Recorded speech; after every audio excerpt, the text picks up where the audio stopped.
Dire team pick. Shadow Demon. 10 seconds remaining. Bad Rider! 5 seconds remaining.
Dire are scanning.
Dire's structures are fortified.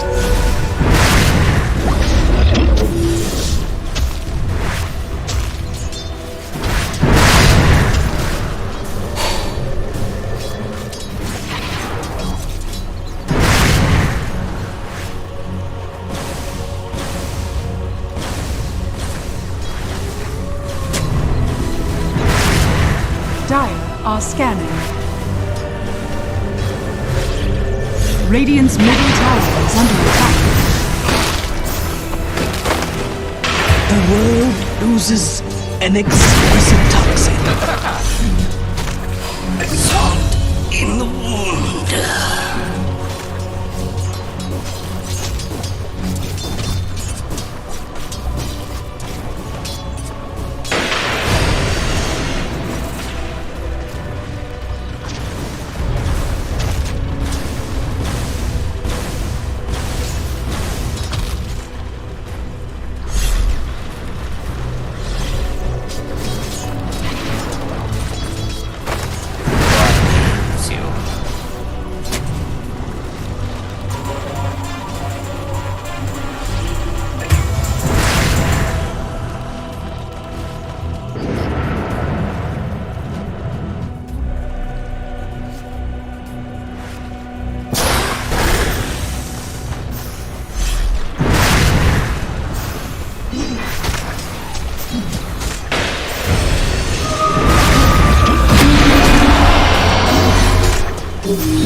Dire's middle tower is under attack.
is under attack.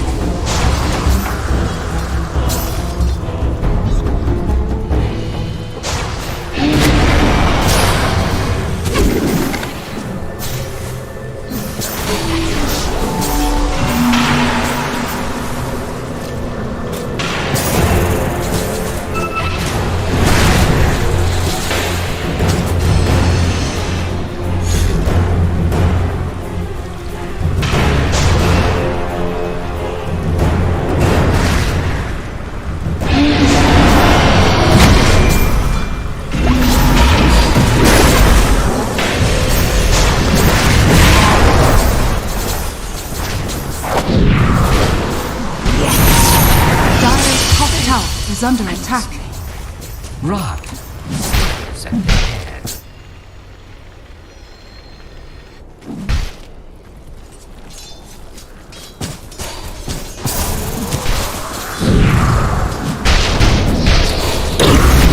Seal your fate.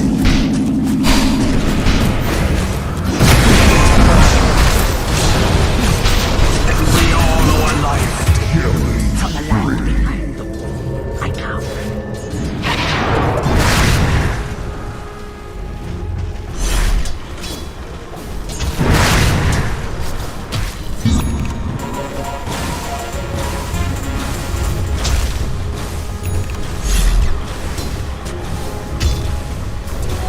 I deserve this.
Bristleback!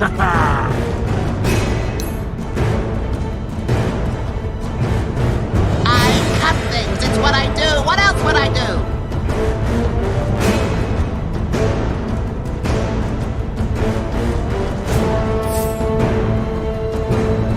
Ready, willing, and fully enabled.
Your turn to ban.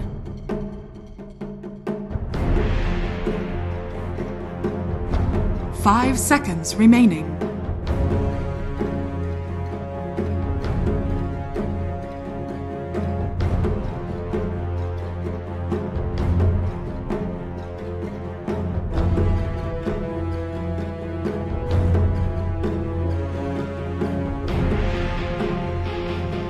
Seconds remaining. 5 seconds remaining. Your turn to pick.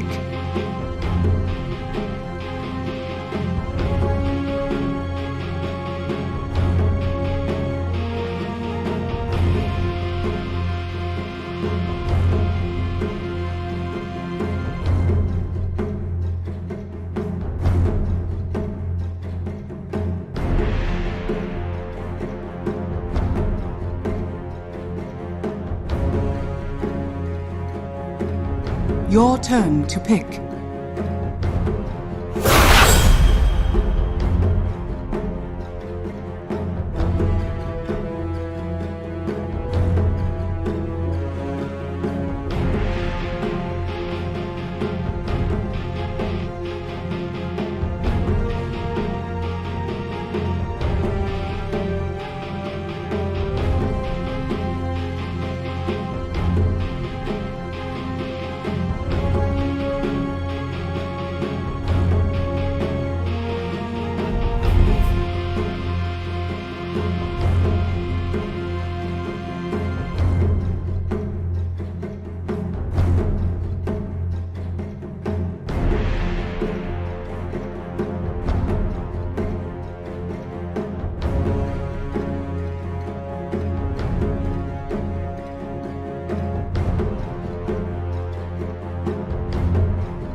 You summon the demon witch. Yes. Prepare for battle. I go like the devil.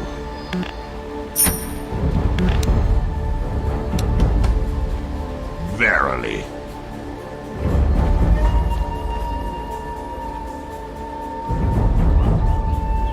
Yes.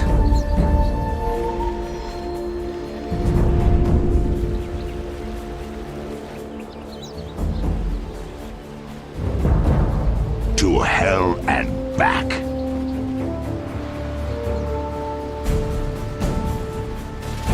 Onward.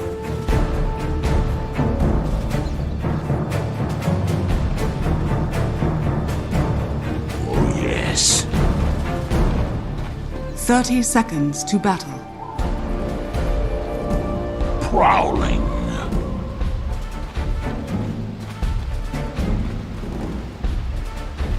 Why not?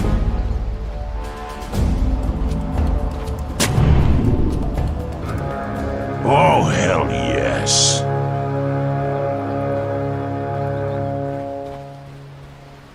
Yes. Oh, time for strong-arm tactics. Forward.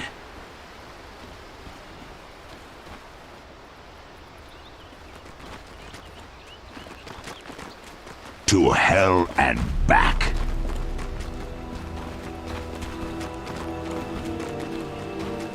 Prowling.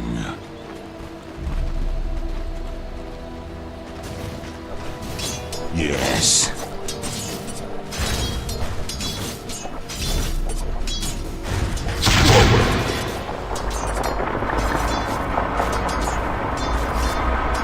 Your middle tower is under attack.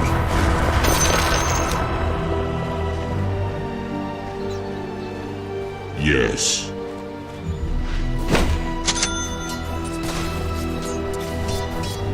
Verily.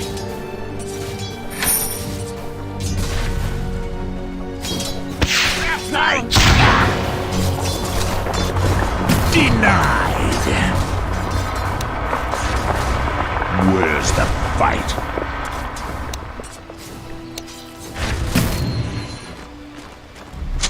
Oh, yes.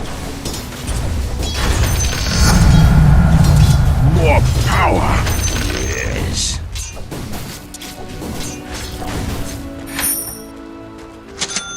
Onward.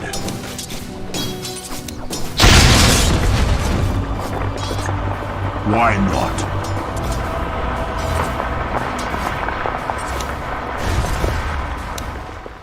Die at my hand.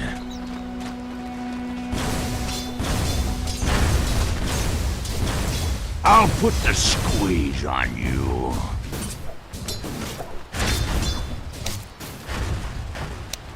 Yes.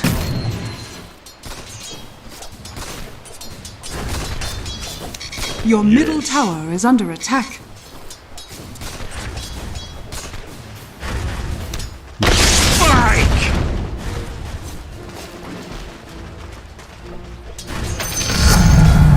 I've got a power grip. After them!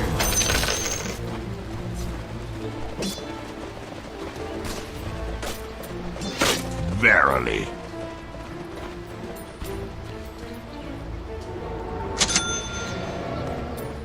Oh, yes.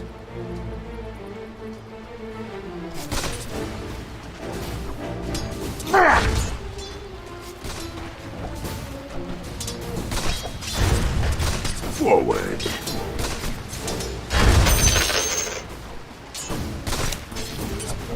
Battle rages.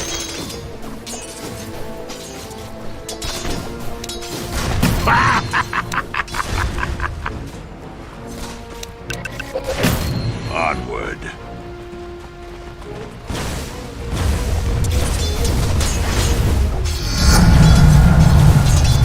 The devil to pay.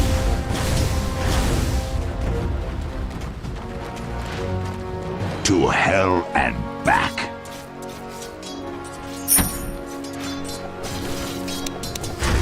Oh, hell yes. I'm under attack! Radiant structures are fortified.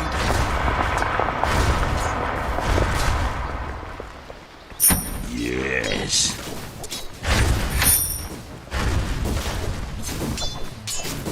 Hand it over. Attack!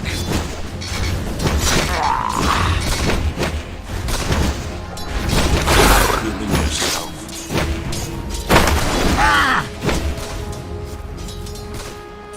Feel my claw.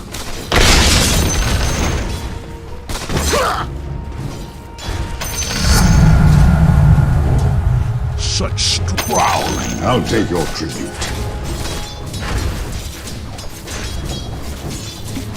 Onward.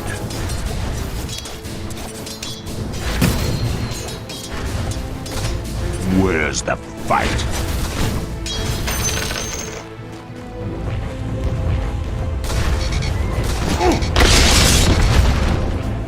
Where's the fight?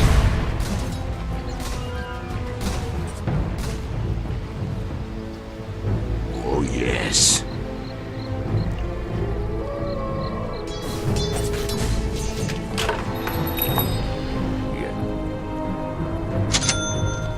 Prowling.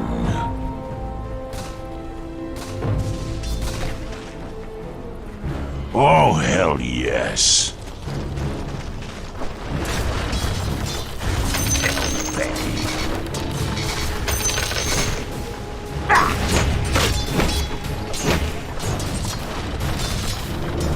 Yes.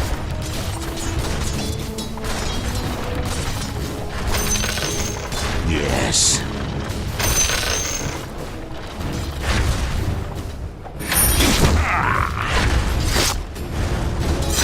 To hell and back.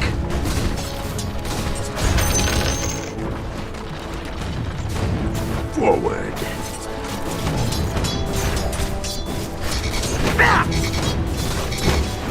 Yes.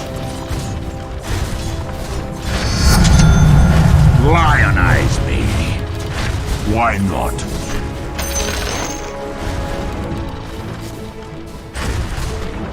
Verily.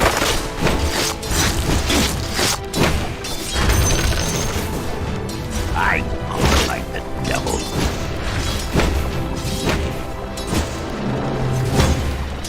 Paid handsomely. I'm under attack!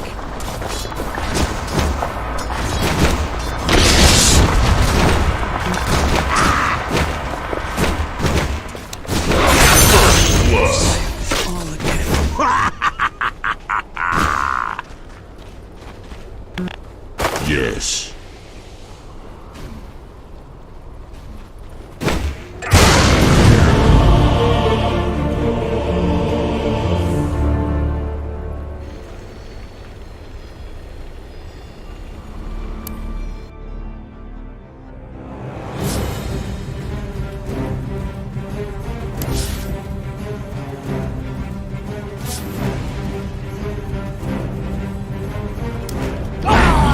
Dire team ban.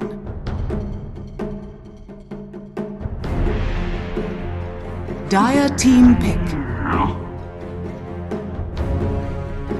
Doxy ban. It's the SP. Yeah, but also maybe signals. They is that enough? I don't know if that's enough of a read. I guess I mean, if you pick it, yeah, sure, actually, because you're about to beat your second Radiant support, and you're obviously team thinking about not having someone with a way to purge shell. So, go down the Rubik route. So, nor here nor there. It's okay.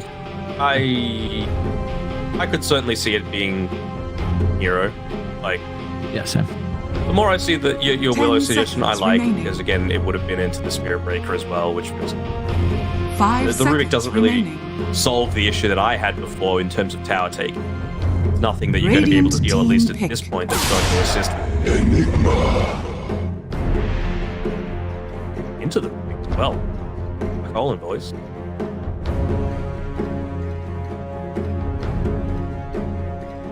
Well, they've already kind of banned out some of the nice lane matchups, I suppose, versus Enigma. You're 10 Sven and seconds remaining. Naga to be able to deal with the Eidolons. What about Bristle Boy, though? 5 Alchemist. seconds remaining. Be hard to kill an Alchemist. They don't have a lot of burst damage. You got that Chemical Rage going. Is Alka good hero currently? A lot of people have been saying they think the nerfs really hit him. Against Enigma, too. With those Eidolons in lane. And again, you can be fast-paced. Hell, you could even get really selfless and just give Timbersaw an early axe. Dire What are you going to team do? pick. Bounty Hunter. Gotta track him. That's what you're gonna do. Interesting bounty pick. This is one that Rogers called for. So playing with 9 pandas, did see a lot of bounty hunter on that team. So what is the setup 10 going to seconds be? Is this remaining. going to be Seb playing the Enigma? I think more than likely. Really, the only support I'm seeing 5 playing the seconds Enigma is remaining. Secret with Poppy. So I think this is going to be a bounty hunter as a for this game, specifically because bounty is one of those heroes that has A, high mobility, and B, high armor. So if you go these bristleback alchemist pairings that deal with the eidolons, it's really not going to do much against the bounty hunter, and then he can still look to stand in your face against a weak-ish lane support and still get a lot of like you know, shadow dance, shadow walk stuns off, and Janata yoinks too. I quite like the bounty hunter pick here.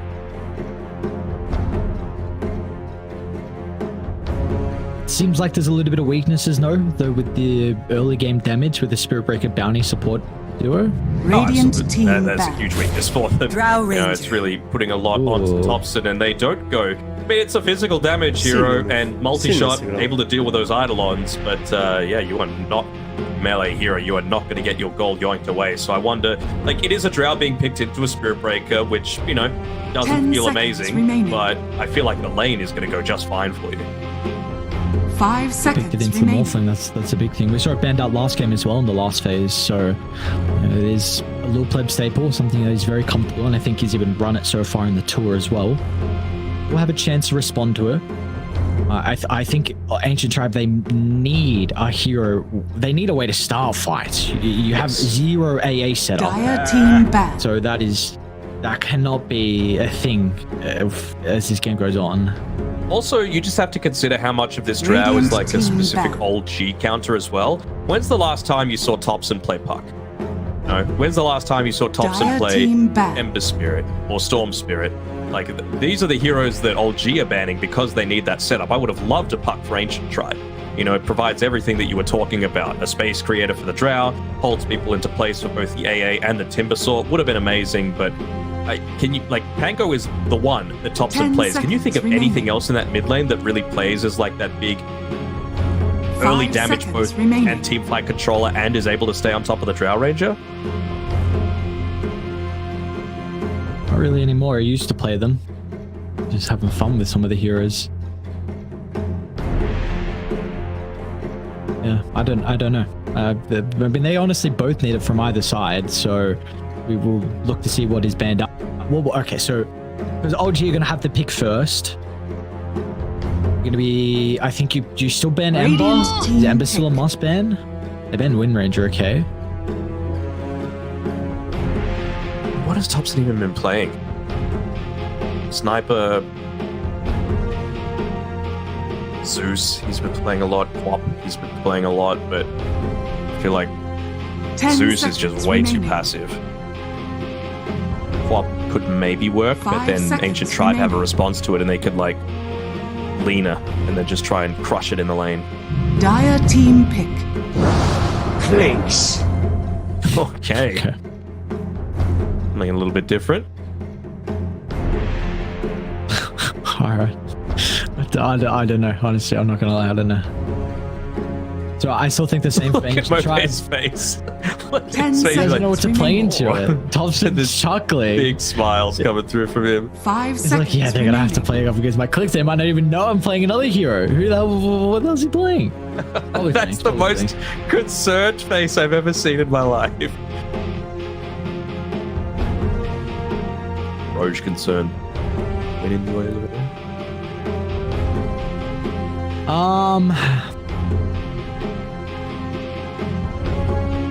I don't know. Just give me I'll be some. honest. I don't know what they want to pick specifically against the Clinks here. They do need control, right? You can't let this lineup just run at the Spirit Breakers. You Sure, may now select your This is fine. heroes. mid bars. No, I mean, Off lane. you have to see, right? But then it's at Thompson mid Clinks. When's the last time you saw a core Clinks? I think Shiro played it. Very recently, I think it was Shiro that played it. Right? Shut me right up. Yes, I did indeed. I was ready for that one. Mobe's rallying the troops. This is tight. It's easy matchup. They give him the timber. He's ready for it.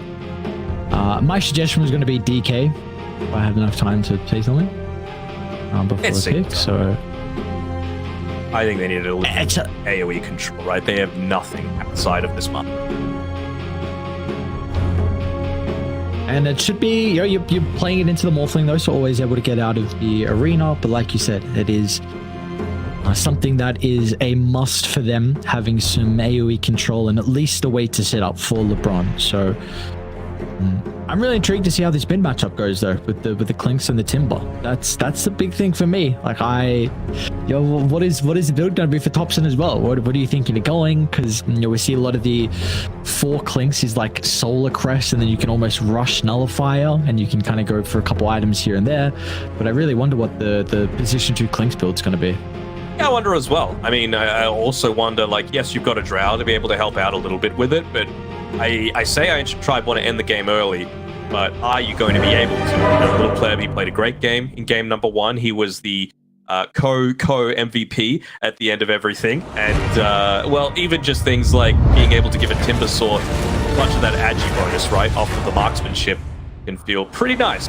You know, Timber hero, right-click damage into the towers, just to help out that little bit, because it really does feel like Ancient Tribe are on a timer. Luckily for them, though, Prepare they've got for BNC battle. on a hero that he was amazing on in game number 1, and they've got You'll some have pretty to good do lanes better for than them. that. You'll have to do better than that.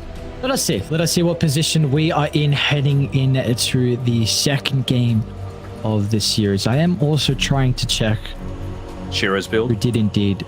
Yeah, I'm trying to see who played that Clinks. Okay, did I find it? I think I found it. Because I'm very intrigued on what the item build was for him. So I wonder how much that little player did you'll have to do better than that voice emote. I wonder how much of that was directed toward Thompson. Just to say, mid-clinks, really? We'll see. We'll see. So the build was 1 Falcon Blade into Treads, and then Deso, Dragonlance, and a Lincolns. They won in 25 minutes versus Spirit. That wasn't a mid-clink. No, 30 that seconds was not to a mid battle. clink. So yes, I suppose, but that is the closest I can get for you. So quit your complaining. Just say, come on, I heard us. Shut your mouth is what you were saying. I know. No, what I you was were about actually to going to say. say something else. Okay. I was going to actually, yeah, and that is I cannot say that. So we'll keep it. Was it away. suck it? No, it wasn't. But sure, we can go with that. The battle begins. It's okay. Oh, Clem Yes. cannot be dying early on. Oh, my friend, you cannot. It looks like he might. Oh, Roger didn't go for it. I said preemptively tipped him. No, you got to get the kill if you're going to do that. Oh, you're the Wait, fate bolt, Roger? man. Damage reduction. You'll have to do Nice. better than that. You'll have to do better than that. All right. see. Damn, Seb's Grandmaster. The guy did not know that. I know he's Man Grandmaster, is a but grinder. This dude, yes, man is a grinder. I know he's Grandmaster of a lot of heroes. I did not know Enigma was one of them. He blood grenaded the Eidolons. What am I looking at? Is that actually... That's really cool. Okay. No first Eidolons to play with, so this wave now, you're not going to be able to get the range creep. I mean, you have a bounty hunter. How is he going to secure it? You see many Blightstones on Enigma to start out the game? Because I don't. Denied. Certainly can eventually build into like a Solar Crest or in a Medallion. I mean, of course, it does enable your Bounty Hunter quite heavily, but without the Eidolons, they're just lacking the damage to deal with LeBron, even with how aggressively he's positioning himself.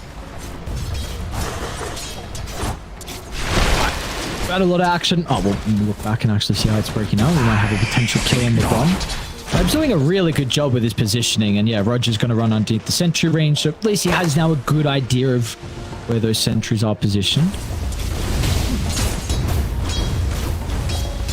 So he's going to get himself killed, but he knows that there's not a sentry too close to the tower. Just went into tower range for the tower right click and then out of it. He's not going to be able to snipe the courier before it delivers that next blood grenade.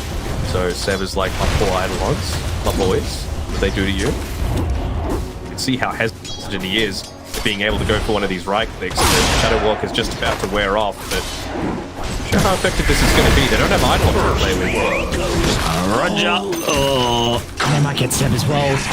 And they're gonna tip him. Oh no, they got the multi-shot too. Ooh, You'll have to do no, better than that. another preemptive tip. Oh no. Oh, it backfires. Mental warfare. It's too strong. Oh my That god. tower regen. I think he even had the flag bearer creep regen as well, just in range at the time. So that extra 3 ended up helping him out. He survived on about 10 HP. Oh, I think he just, he might have been salved as well. And, well, the Ice Vortex cancelled that one out. So, I mean, very, very difficult for the Enigma. I mean, it's an Enigma that you picked into a Rubik to start off with, but you picked this to crush, like, melee laners, and they just went ahead and picked a Drow. So, of course, Drow into the Spirit Breaker, it can be a little bit more challenging for you, but outside of that, he's pretty nice, aggressive. Yeah, speaking about bottom, they are kind of fighting over the Lotus pool. A little back and forth going on. We see kind of the priority, and the lane we haven't really paid too much attention to. So how do we feel about this one, though? Like, you see no one is having a pretty good time. That's, you're not expecting to change anytime soon? No, I don't think so. I mean, even if you do get, like, lifted and speared, you've always got the waveform to be able to get back towards safety. Like, he's still playing cautious-ish because he knows that just at level 3, you never really want to be going the waveform this early on. There's even more attention being given over to BNC. No one, and it's some good laning mechanics that have been able to put through. Right? You're always naturally going to be pushing the wave in with this, right? Like Spirit Break charging through, you know, consistently looking to right click and actually get a surprise kill up top, but it might still result in flip. Not worth it. The lanes are lined with the likes of you. All right, 1 for 1. Keep going, give you a high five. Come on. Oh, no high five. Difference was they had Iron Ones right that was what enabled them to get that kill. Is actually bottom side. Did they get a lucky bash through here? Not going to be as lucky this time, even with the blood grenade onto BNC. He's going to live at least for the next little bit. Stop, cautious. And these 2 points adaptive strike are really putting in work down bottom. Look at mid really quick before we have any action down at the side lanes any further. Thompson 26-1 compared to the 24-6. So it looks like both these heroes are having a pretty good time. What do we expect out of the early game from both of them as well? Like, well, what is their kind of role? I mean, there's not going to be any kills that Thompson's getting onto Mobe. No chance. You know, he's got 3 points reactive armor. Even the tar bomb, it's physical damage, right? So he's going to be able to avoid a lot of that. I'm just expecting from the Timber Sword to be able to sit back and farm, right? You just need to make sure that you're getting into a lot of these early items at a really effective period. I mean, I did ask for a Nullifier builder for Old G, and Quinks is one of the better ones. All a gift. You'll have to do better than that. With a tip. Is that the last one that Seb's got for the whole game? I think he's got one more. Okay. Hobson You will might- have... he should be okay. Radiant's middle Put Death tower Pact is up in under 2 attack. seconds. Secret. 6. Yeah, from Thompson, I'm not expecting too much different out of, you know, what you even see from a support clicks. You're just going to get those items a bit faster. You know, the Falcon Blade, the Solar Crest. I think he can look to Radiant rush are towards the scanning. Nullifier, or at least he wants to have a bit of a read on Mobe as to when he's going to pick it up. Radiant's There's the third. There's the last one. Oh, they even wanted to take it a Marvin. Oh no, that is... Oh, you're going to get the kill LeBron as well. Yeah, that's just a freebie. And this is going to be a lot of damage under the tower. This is a catapult wave with even... I mean, a double wave with either one. So this tower is going to take decent chunk. He's going to keep Dire's it. top tower He's making is a...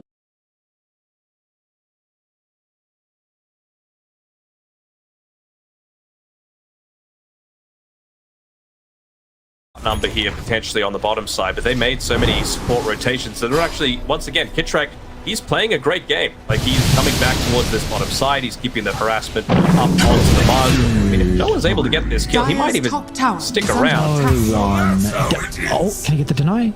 He got it. Okay. No one almost just bossed the hell up. That sidestep of the spear was so goddamn wild. Hey, knew it was coming though, right? They had the charge onto him. Come on. They had it. Man, some props. Never. We didn't give the supports MVP last game. That wasn't my fault. blame the production. Okay, production's great. Let's not shame them. I said we should do all 5. Yeah, all right. We still get Kitrak being able to steal away the Wisdom Rune. You've got one available on the old G side as well, so really couldn't have asked for too much of a better laning stage coming out for them. Obviously, they still did give away the first blood, but gone back in their favor, and even just giving Pleb a little bit of farm in this mid lane because they know that they can't come up top here. He can't play mid though. They have Radiant's way too many top heroes that can tower is rotate under early in the attack. Bounty and the Spirit Breaker. This is not a lane that he can play. I mean, even Seb's still here as well. This guy's got Black Hole and he's gonna get both of them as well. Then one of the teammates tip.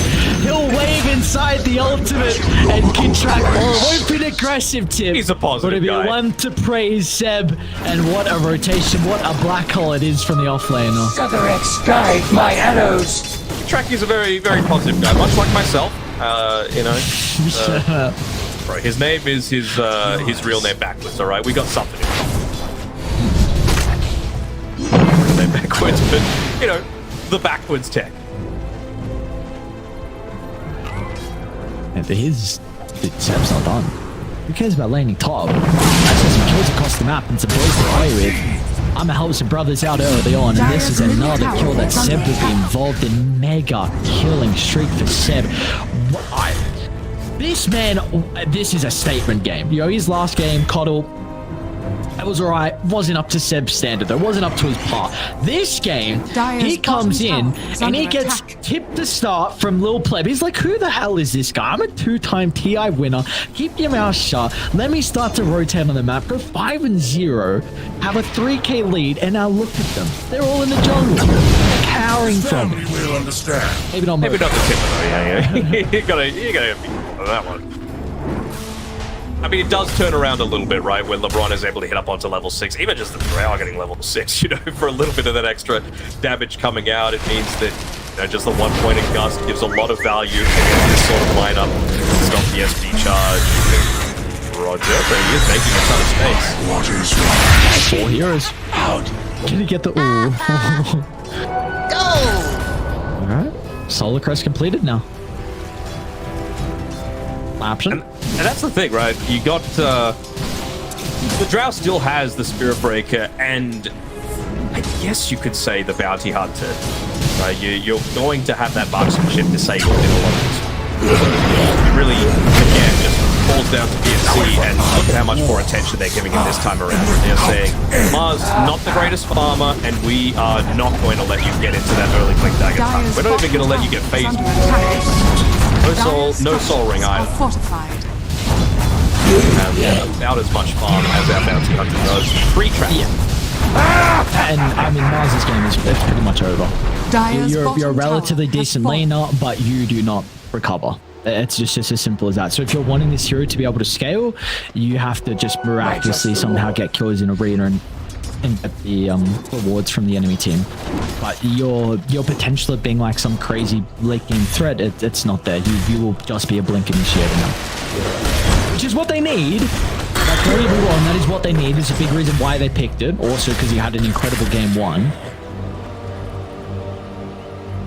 One out. He just hits up onto his own level 6, so now if they do venture too far underneath that vision, of course, you turn around, which might be the thing that brings them back into it. So 5k network Pretty decent ice blast. They're trying to step out of it. Nice stun from Roger, just on the chain away. And perfect timing.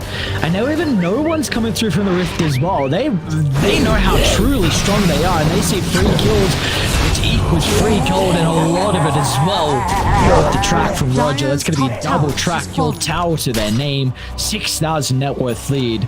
This could get out of hand very fast. I mean, it already might be. Already got the treads coming up for Thompson, going straight into the Desolator. So, you know, I was thinking that Ancient Tribe, they were really gearing up to play a little bit more aggressively than old G were, but, I mean, it's a brain fart, bit of a seniors moment.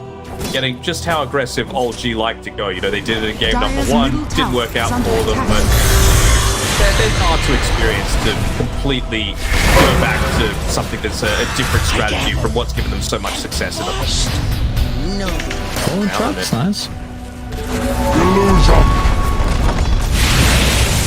rely on that pretty heavily. Tem que proteger, esse cara tem que proteger, esse Mark cara. would put it on to Thompson, but of him at this point in time, he's going to walk out of that sentry range too. Although he's about to go back into it. It's a pretty decent arena. Jack's going to do whatever he can to try and disrupt, but it will not be enough as they just go a little bit too deep. And BNC turns up, and that's pretty good first real big involvement out of the Mars. Fortunately, it is Alex that gets the last hit on it. Of course, BNC would have loved to be able to have comfortably finished up his Soul Ring, get a decent way towards the Blink Dagger, a little pleb as well. Been hindered by this early game. He's got a nice neutral item in the Spark of Courage, just 3 Wraith Bands though, that he's looking to play around, and he doesn't feel like he's ever going to be in a situation where comfortable how these lanes have gone. Roger not looking to just go full yoink.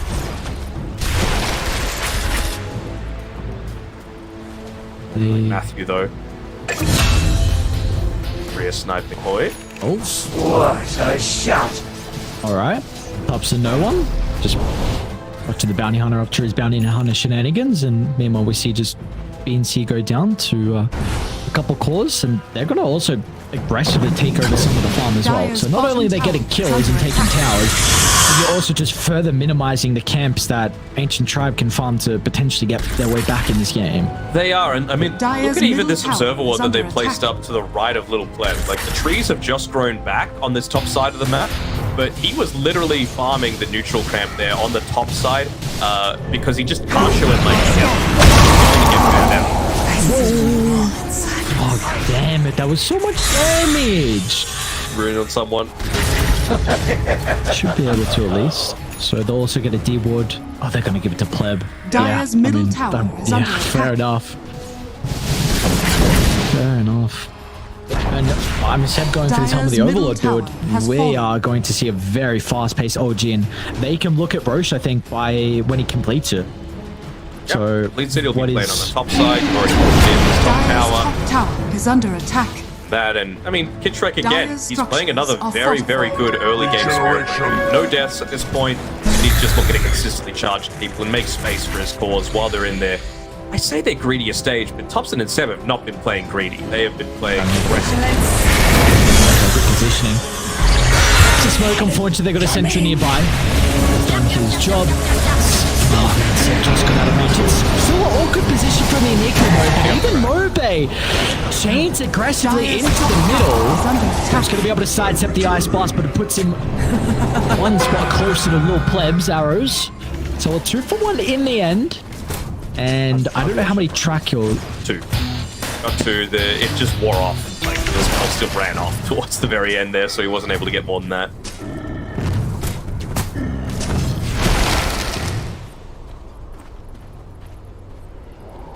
The gold does go over to Pleb. So, pluses, to be sure. Again, you just cannot show ever on these lanes. That's why they're having to get really creative with where some of these wards are, where they can look to farm neutral creeps as opposed to other creep waves. They're obviously the sentries as well, putting them really deep serves multi-purpose, right? It's going to be able to find out where Roger's looking to enable those charges through, but also it allows you to get the kill onto Roger, and it prevents them from being able to just have information about where they can look to play next. The fight previously, it was about even, but OG, they don't want even. They want to get to this early ages. They want to be in a position to use an early-ish Desolator, which Thompson is only about 400 gold away from, to be able to really take away all of the map. The Drow especially has potential. Some wolf with Phages, you're... Your song has What is kind of game plan now for OG having this ages advantage? What is it? T2 tower time? Just go from lane to lane? Happy enough to just take away Ancient Tribe's team fight, and that's BNC. Like, you can see they've already started the charge in onto him. They do have an observer ward that's going to... Never mind, that's an OG observer ward. So hopefully Mighty Senses are tickling Radiant's enough on bottom BNC that he's going to tower be is able to under back attack. off. Phase Boots just 400 gold away from the Blink Dagger. Really does feel like it's going to be... Radiant's decision middle making is tower going is to under change attack. the next little Dire's bit of top this tower game. is under attack. That blink though. They need Mobe. Radiant's Yeah, they bottom do. tower is under Can't attack. just walk up onto this high ground. I'm a little surprised that they did look to make an attempt here. Like, they're not under the smoke. You don't have the blink dagger on the Mars. You need it, and you need the timber sword there for Radiant the are damage. scanning. They're gonna be too late now. They're like potentially. They know. attack. Yeah, they know it's water. They're getting connected. So, top some pings at the high ground. Really good read. There's no reason for them to play here unless there's a ward nearby. Like you said, they're gonna go around instead. Maybe anticipating ancient triangle. If they're gonna leave anywhere and go to another powerful position, could be towards their own triangle. And I mean, their read. It would. Oh man, they were so close to walking up there. They will. LeBron will face check. First LeBron. I suppose just on a Roger. Look at the first kill and don't have to commit anything else really. Stupid set. Sorry, observer ward. That's called set. That's name.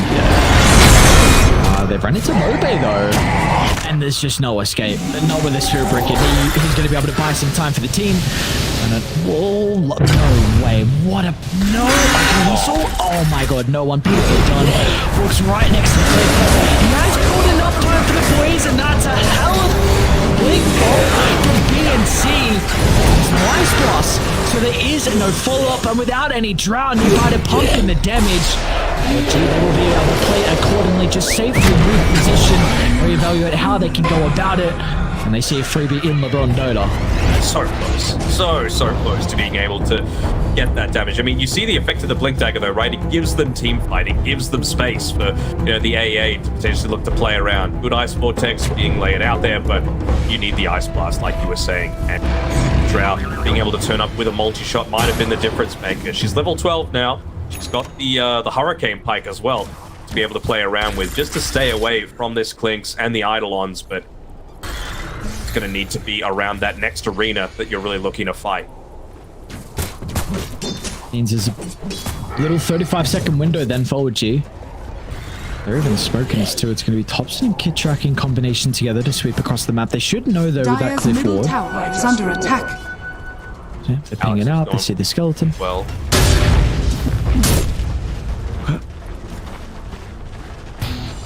no one's actually just going to BKB. Forget about Ags. Dire's Maybe bottom anticipating? tower is under attack. But this Yules is coming. Be able to contest him. Dire's structures pretty amazing, are fortified. Dire's bottom tower is under attack. Aggressive. They Radiant's basically middle resigned tower themselves to is saying, under you know attack. what? We're going to lose our tier 2 tower. There's nothing we can do about it. Let's try and get something else in response, but they're not going to be able to. Thompson playing around that top lane. Hard to kill.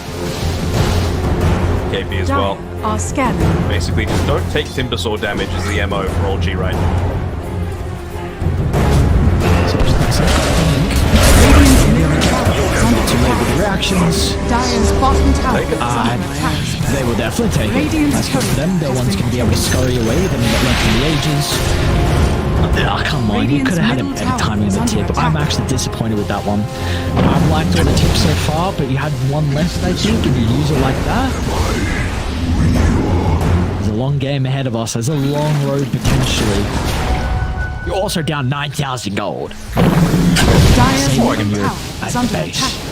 They're doing a good job. They are clawing it back. But he's out of tips. What happens if they claw it back even more? Then what do you do? But given another Wisdom Rune, so bringing himself up to level 13 now. And we're looking to scale. The Gust, of Dire's course. top tower is under Extra silence attack. duration against the Nice done.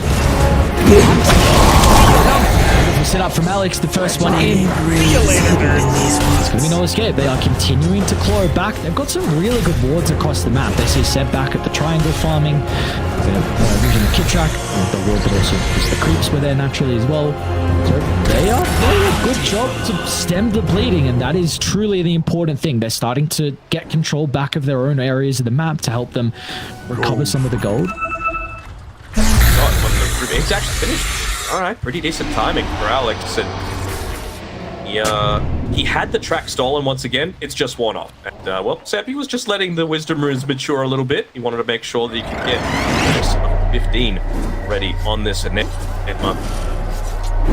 go once again. I think they really realize how important these BKBs are going to be. They're not going to be this synergistic timing where they all happen at the exact same time and you're able to go and not worry about the Mars Arena at all, not worry about the Timber Saw, enable you to just stack on top of the Drow and really reduce all of their output. But they're going to come in a similar sort of timing, maybe 2 or so minutes, but maybe that 2 minutes is going to be what Ancient Tribe need to be able to, you know, claw this net worth lead back even further in their phase. Сильный мув. Сильно сыграл. We are seeing that. So hold that because top lane. Did no one see Mobe? They have, but not going to continue the chase. So Mobe is going to go through the rift. I mean, what we are seeing, Pleb like starting to posture a little bit more aggressively as well. You know, just trying to get that kill the mid lane onto the bounty. So he's feeling a little bit stronger with all the wisdoms they provide him. Has the talents to work with.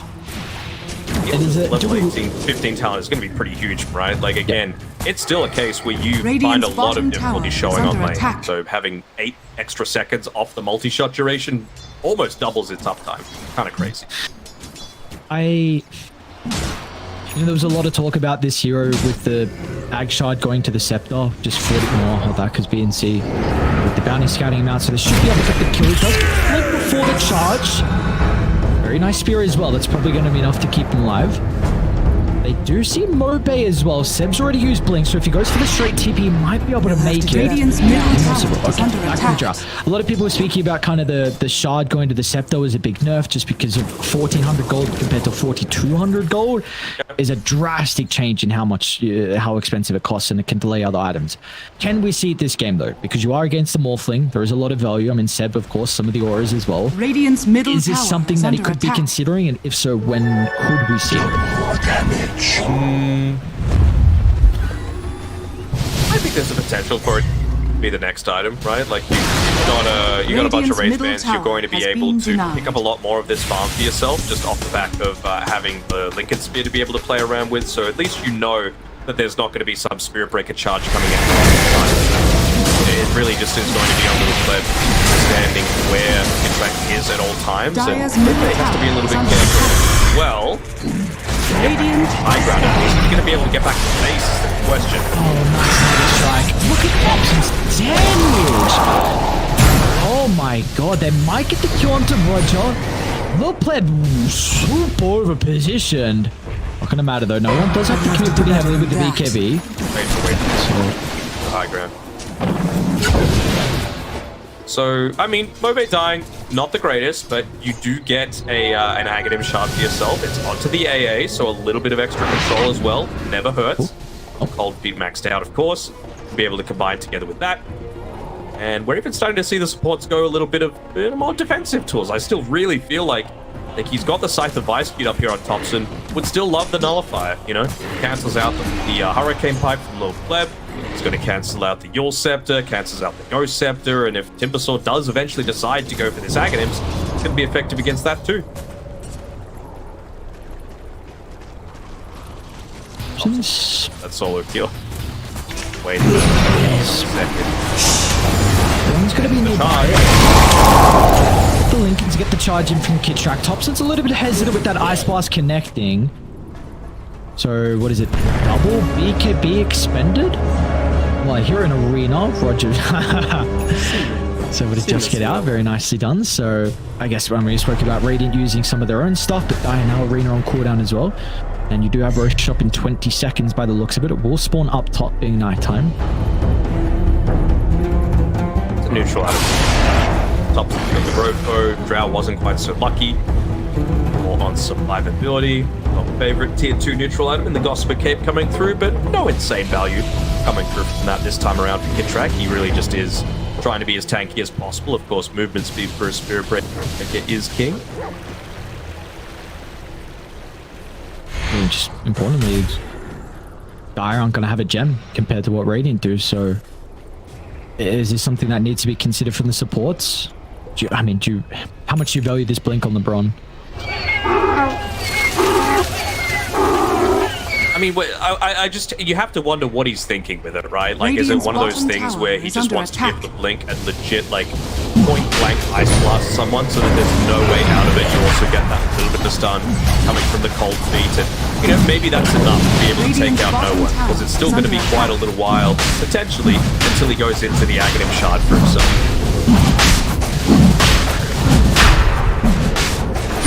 The life to be able to play with. This looks like they'll be able to miss another.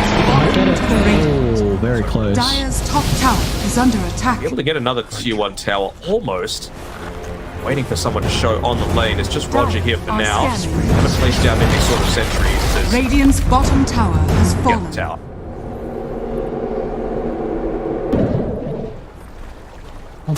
Networthy is starting to grow a little bit more, but again, they have really stemmed what was a huge early game advantage and looking like it just right out of control. It looks like with this Aegis, it is time to now get some objectives, and they will do that at a rapid rate. They need to respond, and they need to do it now. It's going to be a position of BKBP, and so it gets a pretty decent jump. Dire's middle tower A bit expanded. They won't be able to get the kill to no one. No arena is enormous. Like, there really isn't anything stopping Thompson from being able to do a lot of damage. Now, I think he might have just eaten the cheese as well. So, you don't have that to be able to play around with anymore. Just wants to, again, keep the pressure up as much as possible. Space Squad's got to go as well. It's giving them way too much information. And you have vital heroes that rely on positioning. And Ancient Apparition, Rubik, the Drow Ranger, and you honestly need to see the Mars, that is your only blink initiator. So this ward has to go. I think you want to go high ground once again with the vision you have on OG. LeBron, and it, like, not only his item build, but what he's got queued up and the neutral item. You know, a Blink Dagger AA with Psycho Lights queued up and an Enchanted Quiver. He just really wants to be able to get that quick pick-off, enable it for the rest of his team. Nice spear! Nice spear! Alright, nice pass a bit early. I don't even know if they got the pass through it. They did. BKB's going to be expended from no one. Look at Lil Pleb just beelining it towards the Morphling, and they're both dead. ENC would just miss onto Kid Track, but that was an Aegis advantage with a ward on the higher ground that completely goes away. And alright, Hari, and now BNC and I mean, they're in a great position. I know it's a 10,000 deficit, but this is kind of artificial with a bounty hunter in a way. Yeah, a little bit. I mean, the net worth lead ever since that first row shard. Oh, that's a little more. Okay, well done.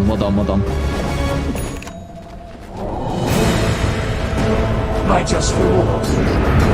Oh, Dandelion Amulet's the choice for this game. Where's the magic that's coming from, really? Hobson's Kenny? Holy crap, that's a lot of damage. Hobson's also just sitting in the chakram. Maybe doesn't have the greatest mana, but we'll have Blink up shortly. Okay. Magic damage? Not really. What's the stats on it? Not much. Even a mana is really... I think a mana is vital on a Mars, because he could consider now... That is very true. Yeah. Yeah, just to speak about this and at least what it provides you, I mean, movement speed, you need that as a blink initiator, and mana on Mars in particular, because you are a refreshing builder. And he wouldn't have had enough of what he's got right now. So maybe if it's desperate traits, then he could go that instead of Lotus. Yeah. You think Pleb thinks they have to do better than that? I think so. I think he does. Have I heard another voice line? I don't think so. That's all I've heard from him. So we haven't spoken a lot about him, but we did mention the draft. This is your classic Pleb here and your classic Morphling counter. He's pretty farm, dude, considering he had an abysmal lane. Like, how scared do we have to be of his current goal? You have to be a little scared, sure. I don't think you're scared necessarily with it on its own. It's really just about finding that setup through, you know, again, PNC. You know, is he able to get another great Blink Spear up? Are you able to get the AA? That's really what's going to enable this. Too deep, doesn't seem like it. Roger running into the bait lake and survive those cool waters. He's got a full Silver Edge now as well on the Drow, so a little bit of crit, a little bit of extra lack of presence on the map, just with the BKB. shot damage coming through for the drought. That. I mean, you're a bit of a streamer enjoyer. I mean, I'm assuming that you've seen the clip where Quake's multi-shot goes literally the full screen when he's got Hurricane Pike and Glacier. Have a go for it. I have not actually. No, I have not seen that. It's pretty stupid how far away you're able to land these multi. So I have to wonder, like, he's going the Blink Dagger. It's important, don't get me wrong, but I wonder what stage he feels like, you know what, they're going to be pushing up onto our high ground. Let me just get a freaking Glacier, you know, just to be able to ping away from such long range that they really can't deal with me. And if they go that deep, we've now got the damage to potentially deal with them. We've got a heart on Obe. Do indeed. So you got him to play frontline. Are you going to have a response though to Seb? Because he's got Blink, Lincoln's BKB, queuing Refresher next as well. That could be the ultimate X factor in the late game. Yes, you've got the Rubik, but that is the only thing you have. Yeah. And again, he's going to have... They don't have anything else that goes through the BKB, right? It's just the spell steal. So he's going to be able to reliably now get off these Blink BKB black holes. That should help. Is there anything that they could potentially, like, look to go into that's good? Like, you might just need to right-click down the Enigma, right? So the only thing that you're worried about is controlling the drought during a black hole. You know, that is what Seb is going to be looking for. Get a charge in onto Pleb. Hobson, again, just playing... He's kind of playing like a support Plink style, you know, really just getting up in their face, creating a lot of havoc, forcing TPs away. Of course, he's got the damage to nearly take out a Timbersaw with Heart on his own. Damage in the levels, level 20 for Thompson. Pretty much second highest this game, so... I mean, you still see... Chakra Slow against the Enigma with the Midnight Pulse that you're having to contend with. Dire are scanning. Really, one of the first few times Ancient Tribe have been proactive this game. No smoke, no one down to the low ground. No one's on an easy jump, he can always BKB. You need to pin him against a tree. They just go for the blind? Oh, they didn't see him. I think too late, actually. They did get a glimpse. Alright, so again, one of the few times we've seen Ancient Tribe actually get out of the base. It's really been OG just controlling the map for, I mean, the entirety of this game. So they make an attempt off the mark. And now, I mean, they will be able to get Tormentor, but really just the important thing, we see the read from OG. Well, firstly, Thompson's going to get a barracks. This is very aggressive. You can't see anyone else. Importantly, Radiant, they're playing towards the top side of the map because you have Roche. There's a potential for Roche to spawn. So they will have firm control of that area, and we know how hard it is to reoccupy that when someone has a formation set up. It is, and look at Thompson. He's just still going into the high ground. He's back here. He's just a little bit close, I think, on Pleb. Never mind. Able to get away. This is kind of big, right? I mean, some of it is making space for no one. They probably... They were hoping for a little bit of a longer Roche spawn, I think, on Old G. Just because you've got your level 20 on the Morphling, and he's about 1,200 gold away from the Aghanim Scepter. So you want to have it right before the Roche bit is about to happen. It's going to, of course, swing back, in my opinion, in Ancient Tribe's favor, if the AA is able to get into something like this Scythe of Ice with the Blink Dragon. I just think that that's going to be coming far too late. So, like, the next 5 minutes is all G's. After that, Ancient Tribe has the possibility. This Hex is so ambitious. This is a pipe dream and a half I've ever seen one. I just... If you need a Hex, can't you ask Mobe to pick it up? Like, what are you going now? That he just completed Shivas. He's got Blink as well, so it's like he can. And maybe there's an Octarine to be considered. Just go in Hex. Scepter, yeah. Scepter. I really don't know why he hasn't yet. Man, no offensive spell. Drowning with the Skeleton Walk, they're going to see B and C though, so if he's not getting cancelled, it's going to be awkward to reach the Alright, Hobson quickly just removes the Rubik from the Graham, and now they're going to have the numbers advantage with Roche up in 50 seconds. They're still ready to go though. They just need to back off. Don't let anyone get solo. Nice. This pass is even better. Thompson, he's going to get melted. Will Pleb's able to stand strong with a Drow Ranger, and we can see how much damage she can do. We saw for the Clean's Pipe, dude. Mobe. He feels the strength of this hero. He knows no fear currently. No one still hasn't even got the scepter as well. With this TP. He's got the replica to potentially play with. Okay, yeah. Very, very. How much is this? I mean, they've still got the tier 1 tower on Old G to be able to play around with. So when Thompson comes back up, Roche will have spawned for about 35 seconds. So should be enough time to be able to get back and contest this. But they know that Roshan is most likely going to have spawned at this point. See, Little Pleb so hesitant of going onto that front lines. Alex, despite having bought back, who uses that Arcane Supremacy plus the Aether Lens plus the Psychic Headband to place it for complete safety. No one bought out the scepter. You're welcome. Going for the BKB from Roger. They've got a great position on the high ground. It's going to be so difficult for them to penetrate the Drow's position. Smoked into the Drow, not the Timber. Reduced damage on Pleb. I think they know that they cannot go into this Roche pit. And he doesn't have any Manta Style or BKB on Pleb, so he's just perma-tracked here.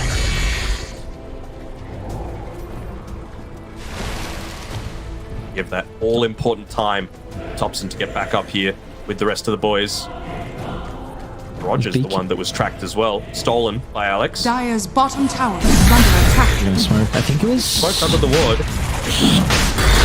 Alex. They should know now at least. No sentry there, so potential of a gem. You can see, again, power position. Trying to get them the information. Track. Not going to mess around as well. They want to try and take the control and team fight out of the equation.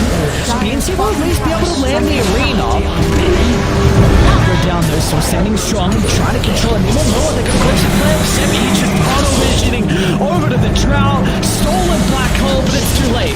They're going to try and buy back the Lord Pleb. They won't get too much value out of the stolen black hole. It's OG. How do they use too much on the first no one can mount. Zeb jumps on up, but no one. He's really the person that's in trouble. Pinned against the wall, and no one goes down. And our Lord Pleb, he'll get the final laugh of this team fight. Zeb also buys out for the refresher. So two big calls without a buyback. Third Roche goes the way of Ancient Tribe. I mean, the only big buyback that you're using there was Lil Plebs, and he's going to get the Aegis off the back of this. Just that little bit of extra control that he was able to get, turning around the black hole. To get a bit of a free kill as well onto PNC. Of course, has the buyback for himself, but they still don't lose the racks, and they still maintain the jam as well. So they're going to be able to sweep across Plebs the map. in danger. He needs the boys. He needs Mobe to join him. Nice aggressive pike. It's not going to matter though. Look at that point. Why jump in? Oh, what a shot! Who gives a damn? Cheese Eden will protect his own life, but they have used almost every component of that third Roche. Stop Kid Track's charge though. Himself, Mobe. It's alright because Pleb can jump and Mobe's going to blink as well to follow in pursuit. Now Gem is reacquired. They got two. Okay, they got two. Never mind.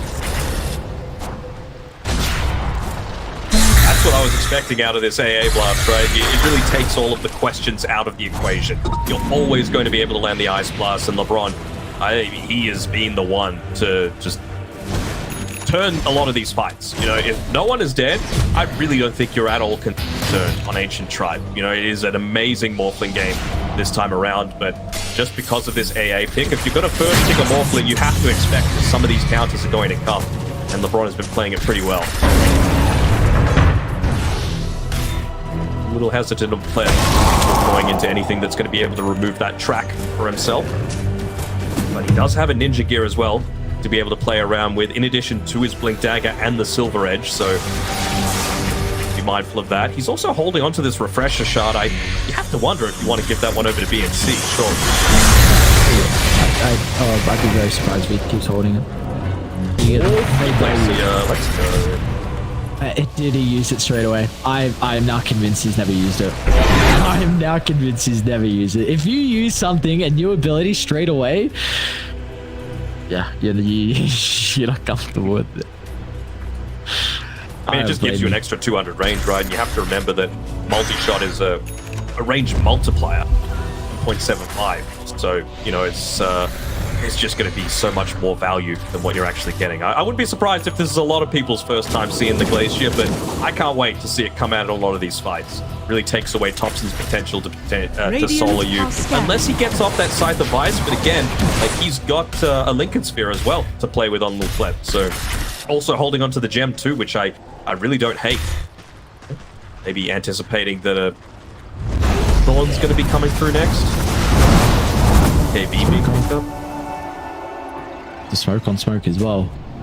I'm gonna go around. This could potentially decide the whole game, man. Without a doubt. 25. Smoke pops. They're going to be able to blink away. Seb's actually leading the charge. Full wrap. Walk inside. This is super awkward. If a fight breaks out now. No. He doesn't have the range. He doesn't have agents as well. There's nothing they can do against Big steal. Gets stolen with the damage though. They might be able to turn around the Tucker BNC with a double arena. Lures them down. But no one. He's got nothing to fear now. The key ability has been used. And no Drow Ranger that he has to go up against. So no one tops him against reigning Ancient Tribe members. They should be able to chase him down. There's a buyback out of BNC, but that will provide them nothing. 3 heroes now in the grave without a buyback. Bounty route enough. It's so far away. Well, Timber's going to get enough in 5 seconds anyway, so wouldn't matter. Keep you back, LeBron. They need your Ice Blast. Might die. BNC. So we got Rubik up in 15. I think they're going to be able to... No. Dire's bottom tower is under attack. Maybe he gets them on the full retreat. And you still haven't lost the melee racks after all this. LeBron getting caught out in a disastrous position, but what a 3-man black hole that comes out from Alex there. But it's you'd say that's still a winning fight though for a rating, yeah? You use 2 buybacks, one on the Mars, one on the Timber, and we are seeing multiple fights in a row. There is no quick black hole Dire's response. top barracks are under attack. I'm impressed with Alex, but it's got to be said, he just has to do it faster, otherwise they're just going to go for a Drow again. It's a hard position for him to be in, but it's the position they're in. You think we're putting that one on Alex? I mean, they were very split. No, but they're not. That's not what I mean. What I mean is that okay, we've seen back-to-back fights, right, where Seb just goes straight for the Drow, and you can still black hole, but if you do not cancel that thing straight away, the Drow will die. And we've seen that back-to-back now. Seb doesn't care about anyone else. It is the only person is the Drow. So what I'm saying is, like, he's been great on steals, but I'm sorry, you have to do better. It's otherwise. Look, I'm sorry. No remorse. If you want to win, you have to do some godly plays with some godly reactions. And again, I need to say this. I think he's done very well with stolen abilities, but there's no one else that can stop Black Hole, right? And if you are just a little bit too late, if Pleb dies, that's fight over. And we've seen that now. You got 2 people with no buyback. That's really what I mean. My just reward. Come on. I'm not trying to be a bad guy. I'm just saying, like, he has to really, if he could do try some not crazy to be, stuff, but if you are who you are, you know. No. Come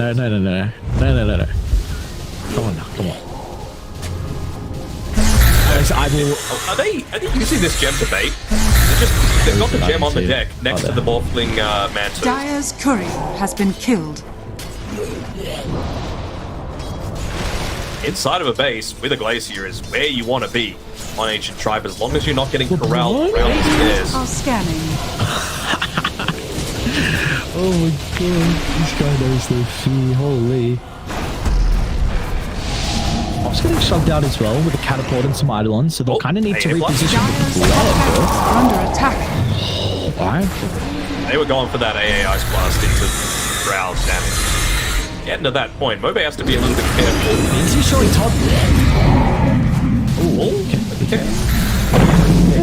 Actually, the Spirit Breaker being the first one to go that item that I've been wanting Thompson to go for the whole game in the Nullifier.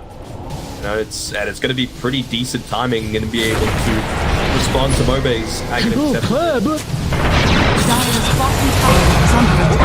Oh, nice telekinesis. I'm just going to force though.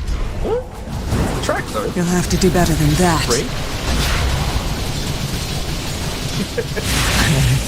So Pleb's buyback is back up in under 20, but no money. That's the big thing. And for Dire, It's only Rubik with buyback. Ayers is about to be back up, so you will have 2 to work with, whereas Radiant, they have 3. So, looks like room for the long haul. What's the probability? 75%. Okay. I'd say that's about right. I mean, it's all about, like, is Pleb going to get caught out? To me, because he is the only one that can respond to this black hole. He's the only one that you're wanting to use the black hole on, so it really just does come down to a bit of a standoff.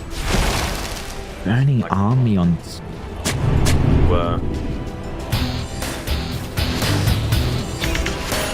bought it too, so... Hit the burning barrage as well. Thompson just to be able to quickly shove out lanes. How many shards have they got? I mean, it's only 1 on Kid Truck, so... Except that's a full Octarine on Seb. Okay. He's so huge and he's not even top net worth. He's slotted. I want to make that Dire's Octarine not bottom be in the tower back. is under attack. It was a little waste. What do you swap? You just shadow on and off? Yeah, I guess boots. Yeah, shadow. Yeah, shadow gives you movement speed. I think he had a ninja well on Illusion! Trickster's quick. So it looks like we're kind of just waiting around for Roche. I'd say this favors Die with a longer Roche spawn. I think only was a minute 30, maybe. So, I mean, really just you're waiting for your buybacks to be back up. That's the big thing. So, unfortunately, they won't be. They're going to be a position where, because you don't have map control, you don't know when Roche is up. So you're kind of forced to come outside the base and take a fight. That's nearly the 25 as well, and I mean, they want to give him a little bit of extra priority, right? If he can stand here backed up by the rest of the team, farm this creep wave, get his 25, you'll also give him enough for buyback as well. Gotta get him this buyback. It's like 350 gold away. You got the 25 at least, that's a start. This camp should give it to him as well. They might just go bottom though. Kid Truck's kind of prepping the wave for no one to force them back. Lip available to leak, but Alex, he's going to be the one to have to deal with it, of course, knowing that he can TP into that outpost. Off the cliff, no, they're not. Exposed barracks.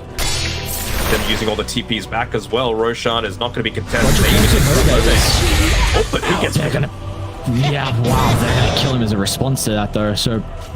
A little rebuttal, but this is the big issue now. You've got an exposed barracks, which means there's always that thing as a trigger for Ancient Tribe to come back instead of contesting Roche, which is now available.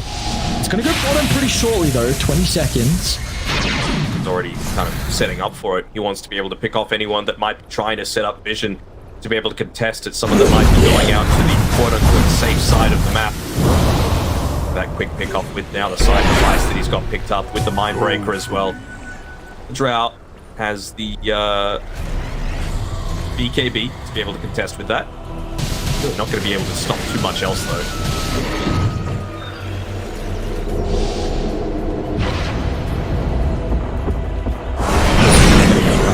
Just going to say, get rid of that ward in front of the tower. Oh yeah, there we go. Got Septon out to work with. Set pick it up, probably. Your song calling to the radiant. Sep's got the Septon now, Eden. Extra damage with the black hole. 50 seconds on buyback for Mobe. 20 on Mars. Again, high ground with the Glacier. Double damage. Not wanting to stay out on the map for too long, but needing to make sure that he gets rid of that watch of vision. Did just take Roche. All vision theirs for this point in time. Where Lev is farming by old G at the point. My just reward. The waves both got it. Using him as a bit of bait here. LeBron looking to back him up. Ice Blast available. No Scythe of Ice for the AA, unfortunately. What is kind of the game plan with this high ground siege? How do you need to structure a push from OG? I think you can just utilize the Burning Army for a lot of the space that it provides. It's also potentially taking away the Blink Dagger potential. Far out. One proc just did 8 damage, maybe mid more, no one? Yep. Sorry, continue. You're burning our army for space. cancel the blink dagger, and then you know you don't have as much response coming through from being more aggressive. They are reading this well, dude. Looks like they're glimpse of him. Under attack. The chain control is going to be perfect to prevent any form of magic immunity. Mobe's going to try and do whatever he can to provide some space and distraction from the barracks. They will be able to get out as soon as they see the teleports down Dire's middle bottom. barracks has They fallen. pursue, though. They're splitting up the map so well, right? You've got Seb up to level 25 as well, so he's got the extra Eidolons being converted. You could use the Clinks to just shove in the lane naturally with the dive pack, Spirit Breaker charge through one, and with all tier 3 towers gone, like, you've only got these melee Raxes to be able to defend. I think it's going to get to the point where you might need to give up one, but, you know, it's just a matter of how efficiently can OG execute. Holding on to that top melee Rax. Yeah, Sun doesn't come outside the base, though. They'll reclaim their own triangle back. 50 seconds with a 4v5. I wonder if BNC... This isn't silly, is it? Like, could he go the regen talent for level 25, and if Drow gets Arena, just drop it on her to maybe, like, prevent the Clinks from getting in onto you and something? Roger. Another nice opening. They're doing a pretty good job recently to be able to get some of these slimy heroes. I will go back to that shortly. I think they're going to wrap on bottom now. And Pleb's positioning very aggressively. Does he keep track of the rest of the team's a little bit too far away as well. It's up to the high ground. Now with this advantage, it should be able to get the kill. Him over to the right side. Mobe's continuing to make some stays. He's stuck inside the Midnight Pulse. Keep it out. Man, Seb just hits no one. I mean, this dude's got the edge. Gotta get back quickly. It's not gonna matter. When Drow is nearby, Pleb will pump in a stupid amount of damage. Options coming as well. What can they really do? Got a timing on the speed from BNC up against the lineup. Pleb, who took the top shot as well. The Clicks will not escape, trying to scurry under the cover of the Skeleton Lord. But Ancient Tribe lose absolutely no one. It's all Pleb. Like, this is how you have to play when you're playing from this far behind, right? All lanes shoving in, down to your last Rax. And he just goes for the ballsy play. Use the Silver Age. They might not have wanted defensively. And Seb, he might even die too. He might not even escape with the haste. What's the play? To refresh it or blink away? I guess Ice Seek might stop it instantly, and you can just Shadow Blade and escape. Oh, we got stuck. Dire are scanning. Pleb blinked and got stuck. Alright, well, what's the call now? 50 seconds. You don't know there's no buyback on Morph. But, I mean, final. Safe thing, you know, push the tier 2 mid. Pleb's at the stage where he can just easily take that tier 1 tower top. They've still got it somehow. Very minimal armor. I don't think it's enough to just be able to, you know, push the lanes out, farm the jungle a little bit more. And Mobe's got a Radiant's half bottom tower is under attack. Radiant's middle tower has Intrigued fallen. why he's got the boots in. Personal preference. Personal preference. Surely you take it. Far out. Come on, Pleb. Radiant's bottom tower is under attack. So, we've got some time. Can you, before you were starting to mention the arena, Grand's regen, he did go for it. What was kind of the... If Drow gets arenaed, maybe she, if Black Hold, maybe she lives. Pretty much that, right? Because not only do you want to drop it on her for that purpose, but also you just want to make sure that, kind of like what we saw at the very end of game 1, right? You block some of that range damage that's coming through. Of course, Morphling can just look to waveform inside of it, still look to attack the Drow Ranger, but Clinks doesn't have that luxury. Can we even see, because for some reason LeBron can go luxury items, so can we consider some more luxury items? You thinking about something with Wind Waker? Because fights have been won off the back of Black Hole. So if you can waste that and save someone inside it, could that be something you are considering as a super pipe dream? Rather see Alex get it. I mean, he's already got the Yules right halfway towards building it, so it makes a lot more sense for him. For LeBron,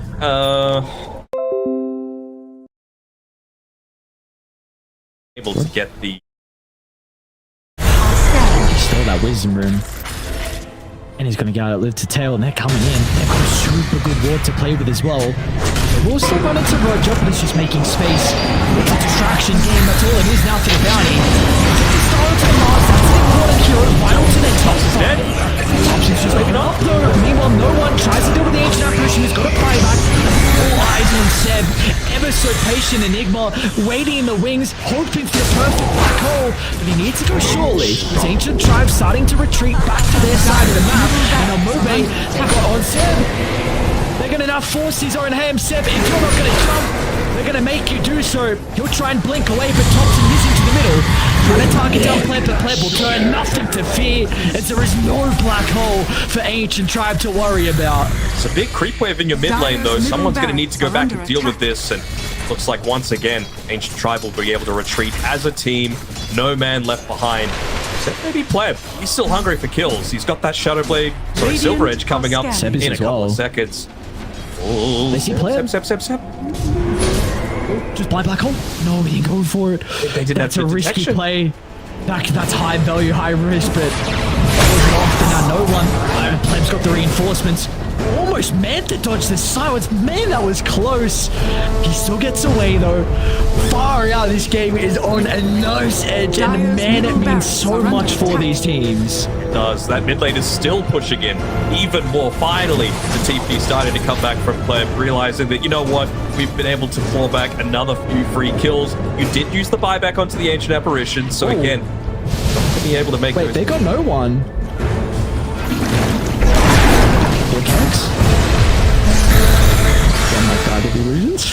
I just wanted to check if he was baiting as well. He used the hex onto one of them just in case it was a little bit of a bait coming through. Okay.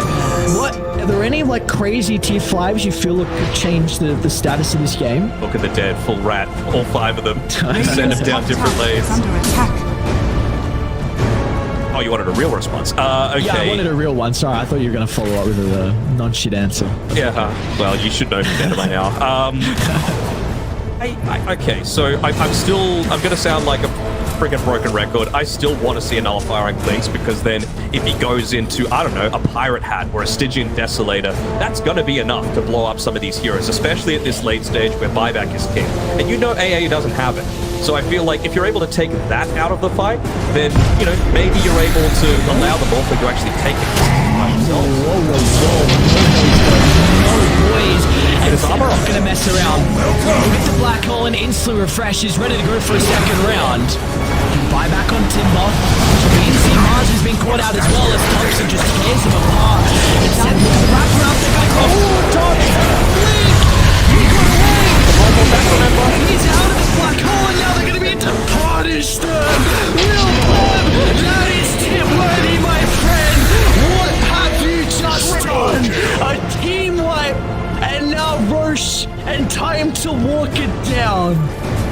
Oh my god, this is the stuff that Legends are made of. You know, these sorts of quick reaction plays like that. He was waiting the entire time. I want to have a look at his player perspective. I'm going to download the replay after all this. Win, lose, or anything else coming through.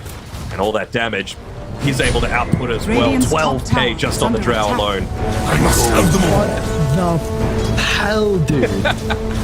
What the hell, man? What is that? Who has got reactions like that? That's actually stupid. That is so dumb. Let's get some tier 5s. I am concealed. Here we go. Yeah, thank you. Let me see that bad boy again. I like this. Just black hole. You haven't been using in fights. You see an opportunity to get the Timber off, which could potentially force a buyback. You kill him to start. It looks good.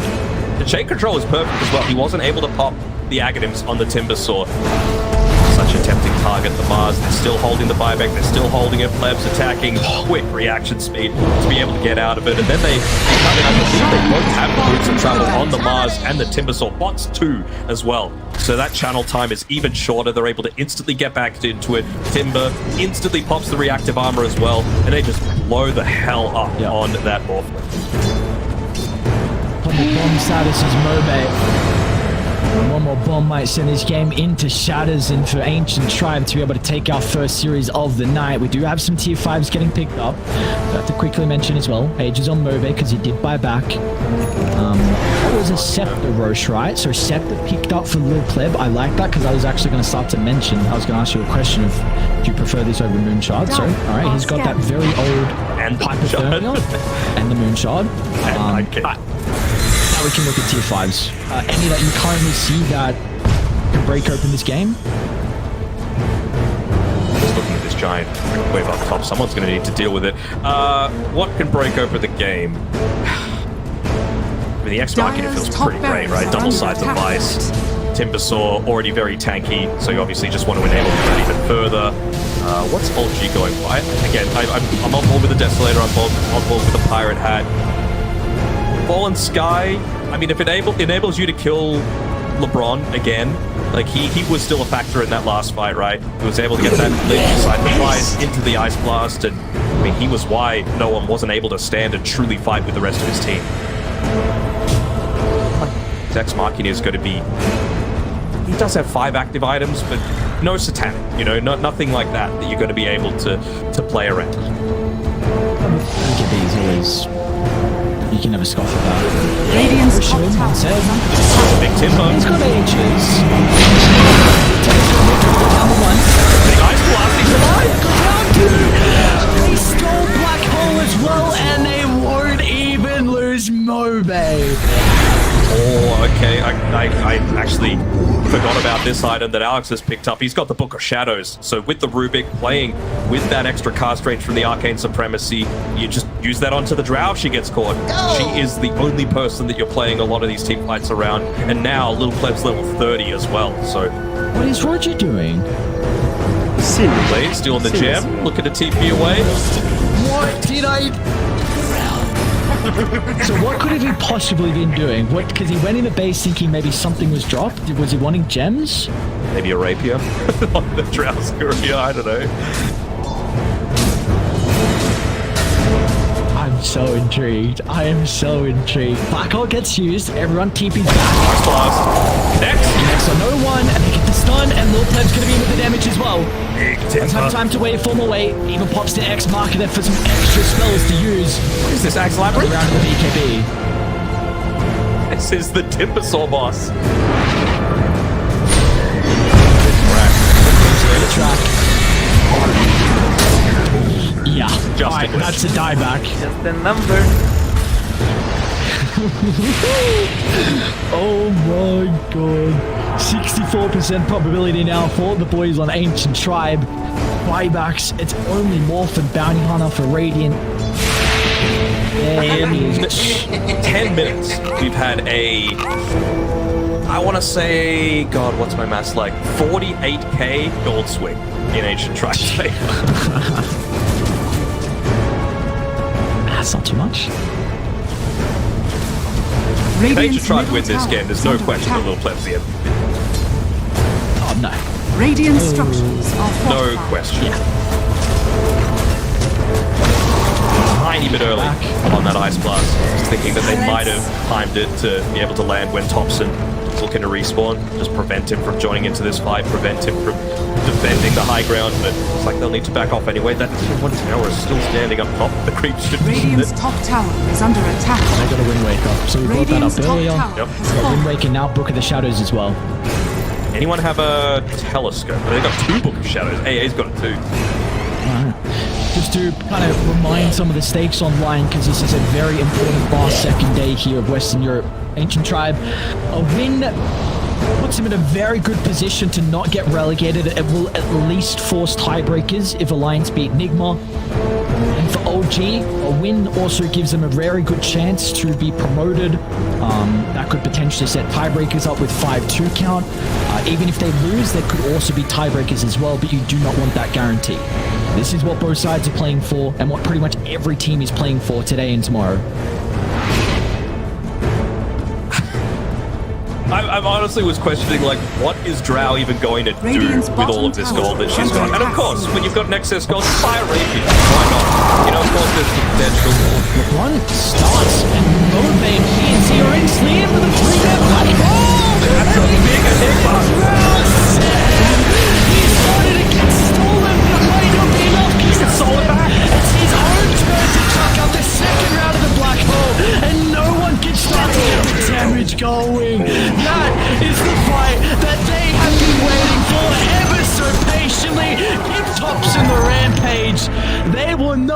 does not matter. The damage has been dealt. I have no buyback on two of their heroes. 47 seconds and 44 seconds away. Lanes, of course, they're naturally going to push in. And they've even got, what did I tell you, Book of the Dead coming through here from Kittrack. It's going to help with this push up towards the top side of the map. But I wonder if they even feel safe enough to be able to go up onto the high ground without that double black hole available, because Seb just completely turned this game on its head. Net worth lead is back to basically 0. We have a goddamn rapier as well. It's a 3v5 for 80 seconds. You have to buy back. Why not? Dire's middle barracks are under attack. They're just gonna try and blow someone up. It looks like as they're into high ground. Necro Warriors. Yeah. Dire's We middle have barracks buyback. is falling. Pleb, too far forward. Realizing. Dire's Do you top give megas or barracks are under buyback? What's attack. more important?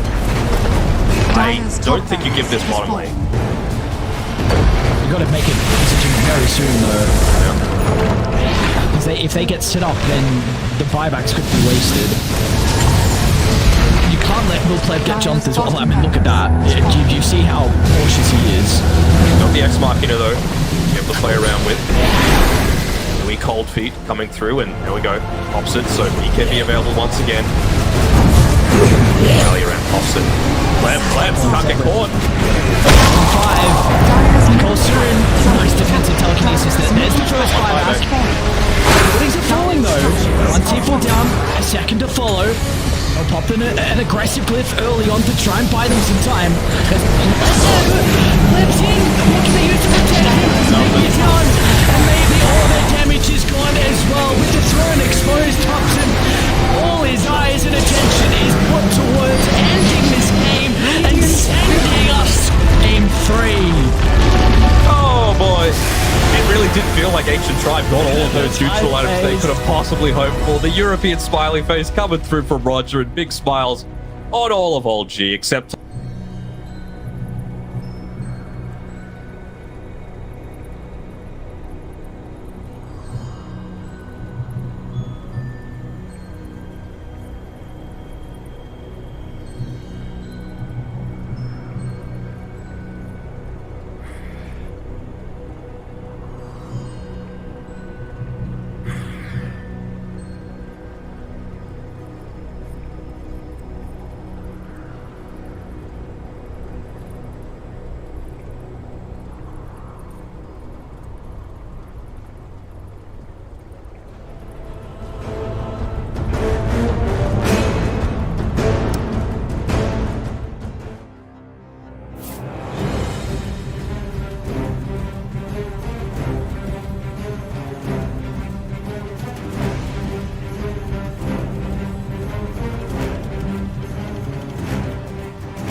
Mine now.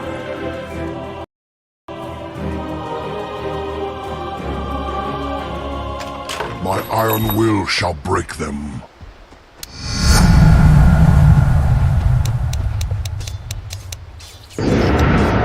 Prepare for battle.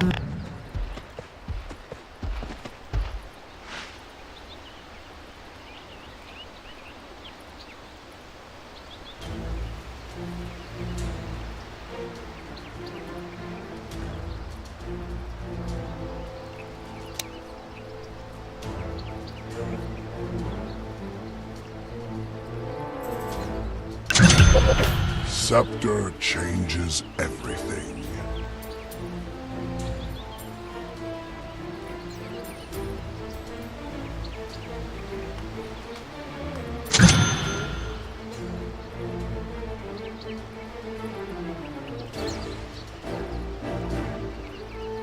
Confound you.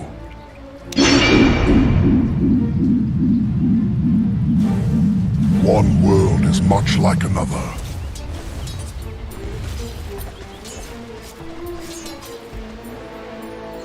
Charge! Death is but another dawn.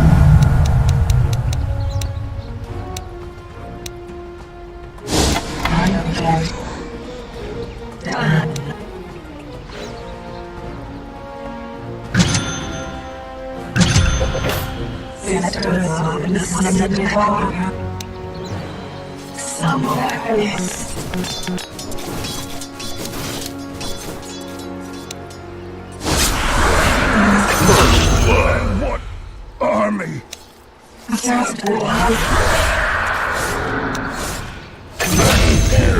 Battle. You speak not as leech of the ascendants.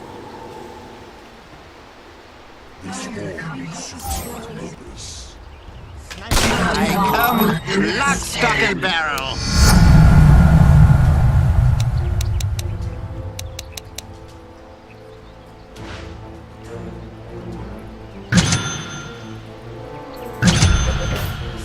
scepter for a sniper. Let's have a go at it.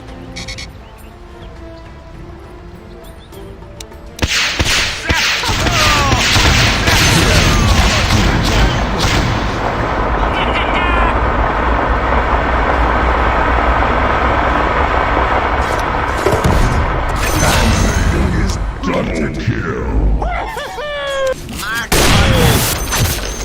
My spotter guides me. Yes? Rest is for the dead.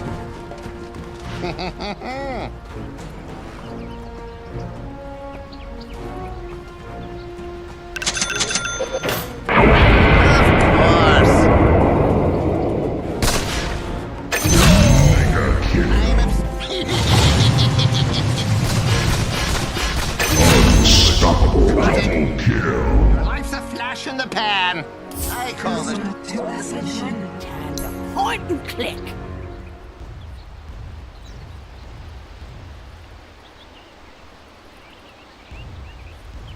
You never hear the word Of the desert. With this scepter, I extend my rule. Thank you, Sarah.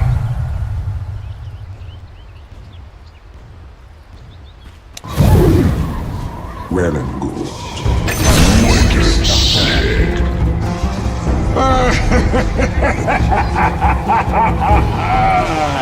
Your middle tower is under attack. Monster kill. Finish it.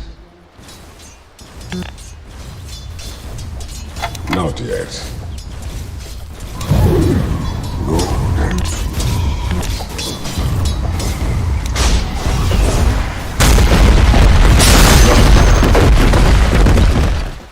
Forward.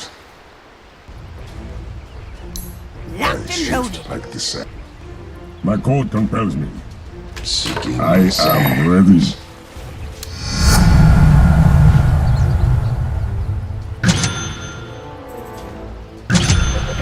Ah, scepter. Good idea. Ah!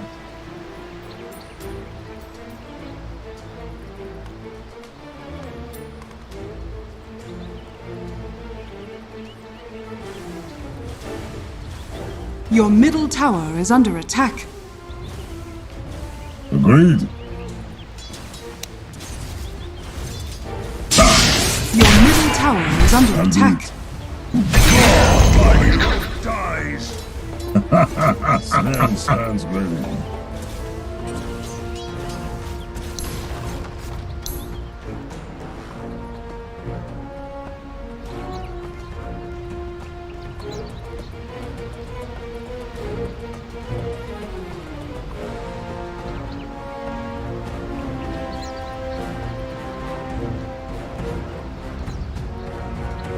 It's all nice is nice. Someone's frozen solid.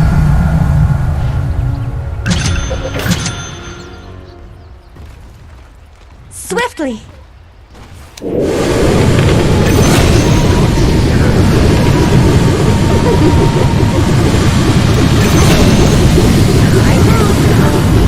Fine. Who calls the Crystal Maiden? No! I come, the venomous one.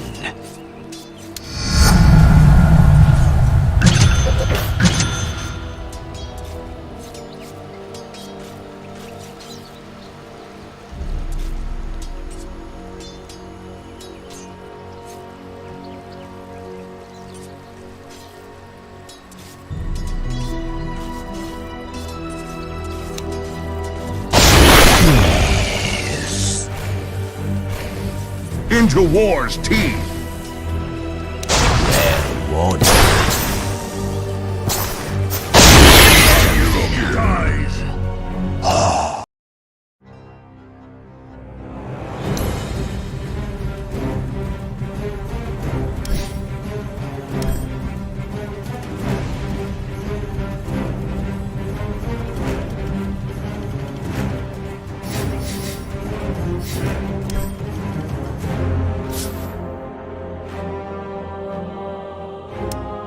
Radiant team ban.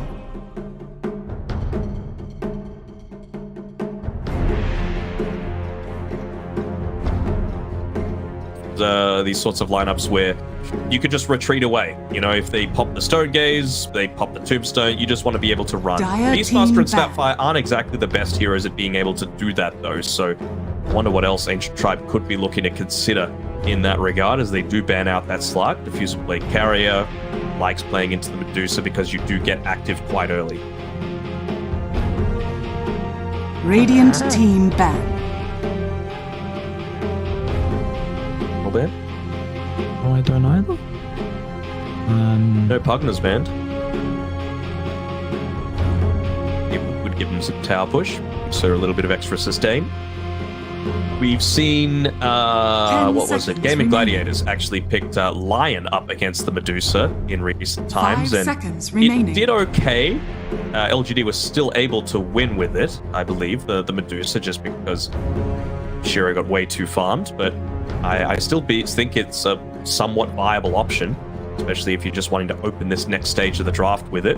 You would then still keep the Snapfire as being a potential mid-flex as well for Mobe. Be an Alex hero.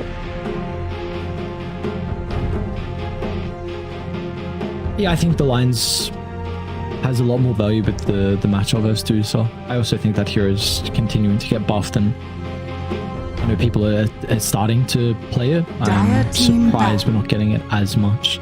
I like the Shadow Demon ban, actually. Oh, yeah. Yeah, of course, your Deucer and your Beastmaster pairing is really, really nice. So we've also seen Ancient Tribe. That's something they really like to play. So I don't think there's any other heroes that can fulfill a similar role. I mean, there's no Darkseid potential, and 10 everyone else like an SD. Aggressive illusions, what you're basically saying, right? Remaining. Yes, yeah. Other than... But...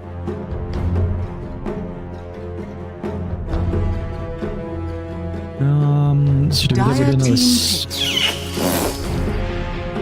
Radiant team pick. Yeah, the matchups I can go back and forth between the Deucer. Good Pugna call. I was calling it for we could have but I'll take it. Yeah. But it gives them extra push, right? Like, this is all you want. You can even, against all the magic, with all of the magic damage that you've got, the decrep increases in value, not just for yourself, remaining. but for a support Snapfire, for a Beastmaster who's going 5 Drums of Slom, seconds which is remaining. probably going to be the case for BNC here. The tempo. You know me. Play fast. Tempo lover. You're too Mayor of Value late Town. game. Or one late game as well. Your brain just explodes. Disruptor! Not with my Wyvern. Dire team Disrupt pick. the pick. Not a big fan. And okay. Spirit Breaker. Bloodseeker Mid now? Disruptor. Oh, please no. I feel like you're Bloodseeker now, don't you? That'll PL. 10 seconds Yeah. remaining. 5 More seconds attack speed remaining. for the Tombstone. Decent-ish early timings against the Medusa. Destroys a core Spirit Breaker. You can't charge anywhere if you ruptured. It doesn't allow a Stone Gaze escape from the Medusa either. I see a ton of value out of a Bloodseeker here. Should be a pretty strong lane, whether it's Pugna Bloodseeker or even Snap Bloodseeker as well. Radiant team back. Goka? Stan, it's fine. You know, again, early timing. There's synergy with the Beastmaster. The lane is fine. Undying Disruptor are pretty horrible at dealing with all this early push. You know, that's the big weakness that I'm seeing here from old G's draft. And like, what are you going to play mid to be able to stop this?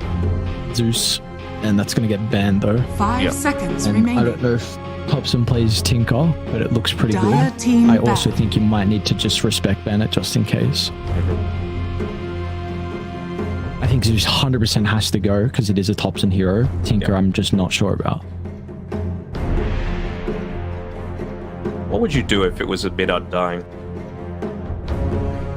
10 seconds remaining. Don't know. Radiant I mean, team back. why would they do that?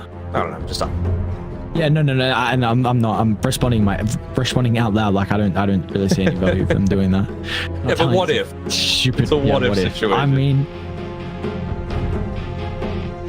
I don't know. I feel like once you find in the mid lane, you just go bottle and stick, and you can sustain through the decay spam. Absolutely. I feel like you. I mean, what if it's a shit suggestion? And let's look at another hero. Well, there's no what if. That is the case. Oh, it is. It is mid undying. And it's not even a suggestion. Okay. It was a question. It was a hypothetical. Queen of Pain ban. I also like that a lot. I mean, you're a very big Queen of Pain enjoyer, and we've seen it absolutely destroy games. So once you see the Puck get banned out, you kind of need to protect it with the Quap, considering Puck is a pretty good matchup versus it. I see a lot of value out of a Quaswex Invoker as well for Ancient Tribe. Yes, you have to deal with a Spirit Breaker, but Disruptor and Undying are not rotating. Just stay in that mid lane and look to dominate your lane matchup if it's a good lane matchup. And then again, more mana burn for the Medusa, because that is the one thing that you're lacking right now. You do not have mana burn for the Medusa. Pango's been banned out. Winrage is still in the pool.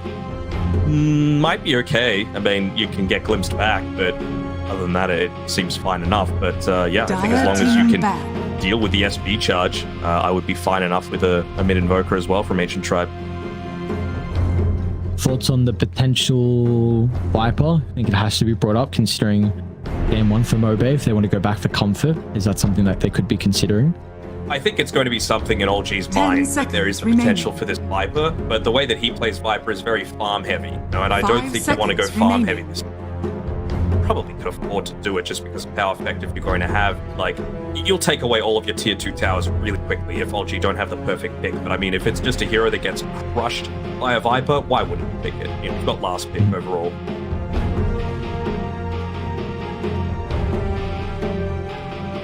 Still have not banned out that Zeus though. Yeah, if they... I have a lot of concerns on how you're going to be able to connect the early pieces. That's an interesting Wyvern ban. It actually could have looked pretty decent. So let's see. They're going to Darkseer. Very interesting. So... Maybe. Oh, it really disruptor. It could be the mid Darkseer. I believe Thompson has been playing that a lot in pubs. He has. I have not seen his build though, so I will quickly look it up. 10 seconds remaining. Invoker like has even more value now. Yeah, it is. Yeah, that's true. I don't like Quaswex Invoker, but you are right. It has a lot of value with Darkseer now. Yeah. And the mana burn. I'm trying to think of any other aggressive dispels that come to mind. Oracle. I mean, against the Darkseer, it do, doesn't it? Yeah. And it is going to be Thompson playing. And one time in the past week, 12-minute Aghanim Scepter is what he got after an Echo Saber. What? Echo and Ags at 12 minutes? Bottle, Boots, Wand, Echo Saber at 8 minutes, and Ags at 12, Orchid at 18. It's got to be Disassemble Echo, right? Sure. Yeah, because you said he went Orchid, so yeah, it must be. Far out. All right, Thompson, what can you pull out of the hat? Because look, mate, do you max? I don't even know. What do you actually do for the Viper? Because Thompson could just put the shell on the creep wave. Yeah, but then maybe you put more points into the Nether Toxin, right? And just shove the wave out really, really quickly. So I'm interested to see how he's able to make this work. And it is a Seb Spirit Breaker as well, so not going to have any core Undying or anything like that. Core Spirit Breaker that hasn't really been countered, you know, you do have to say. Like, they've got an okay split of magical and physical damage. I saw after game 1 there was a lot of Keck W for support draft lost. What a surprise. But this is like a 3 support draft that they're trying to make work, and Ancient Tribe, they've gone 3.5 cores as well, so we'll see. You know, is the good old Herald strategy of picking as many cores as possible going to get them the win, or is LG with a little bit more finesse going to be able to get it across the line? What do you reckon? I'm going to ask you first. I think Ancient Tribe have it. I just, there's too many question marks around what the mid Darkseer is going to be able to do. That's it for me. And I feel like you have a lot of heroes that can to be a really big threat on this Viper. He has a super unique build, and it seems like it doesn't fall off as the game goes on. You've got a pretty decent matchup against the Deucer with the Terrorblade, a lot of value in the Beastmaster, and your supports are good this game as well. So really, just for me, I have no idea how much you're going to get out of Topson's Darks here. Like, firstly, how the lane's going to go against the lane dominator and the Viper, and just overall, like, how much value he's going to be able to provide this game. So, I mean, just for me, I don't know. It's a big question mark. I will bat chest out of my mind if Topson is able to have a good game this time around, because for all intents and purposes, the lane should not go well. You know, like, you're a melee hero. Yes, you've got Iron Shell to be able to enable you to get last hits, but it's into a Viper, and you don't have the greatest supports to be able to play with either that are going to be able to create some of that extra havoc. I mean, to be fair, Seb has shown that he's not shy about being able to move towards the mid lane as soon as he hits level 6, and then, you know, look to help Topson out in that way. So maybe that's going to happen, but I think we're going to need something like, you know, that 12-minute Aghanim Scepter into a normal punch onto the Terrorblade when he's got the meta popped into like a 4-man vac wall for them to stand any sort of chance. This will not be normal Dota for old G. I think that's fair enough to say. The battle begins. No normal Dota. LeBron? Alright, well, this definitely is not normal Dota. Giving first blood to Topson is a good way to set him up. Did he even get the bounty? He didn't. Oh, no, he did. He did. Worth. Interesting. All right. Well, we have seen multiple times where in bad lanes, mid-hero give up the first blood, and suddenly, and have the battle to start the lane can potentially be playable. Especially one that's supposed to be so easily harassable like this, right? Mobe could just look to stand as far up next to Topson as possible. I'm really not expecting Topson to get too many last hits at all in this lane. I'd be surprised if he got more than, like, you know, 5 in the first 3 waves.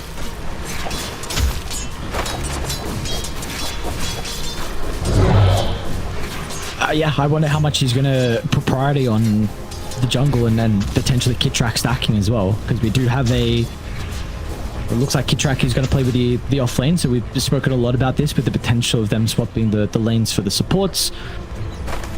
But we'll see how much they're going to get out of that. I mean, do we see kill threat in side lanes? Depends how forward you go, you know? Like, the glimpse back into a dangerous position is always going to be a dangerous factor.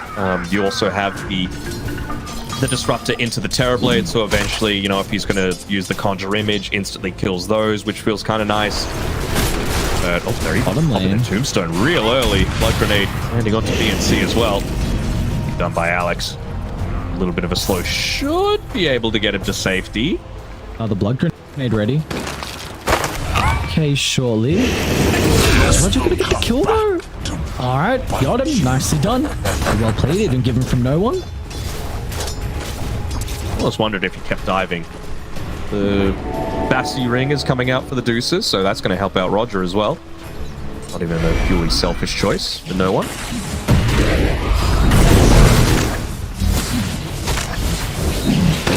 Explain what's going on here. LeBron almost goes down. Not to be though. Pleb's trying to do whatever he can to stand strong.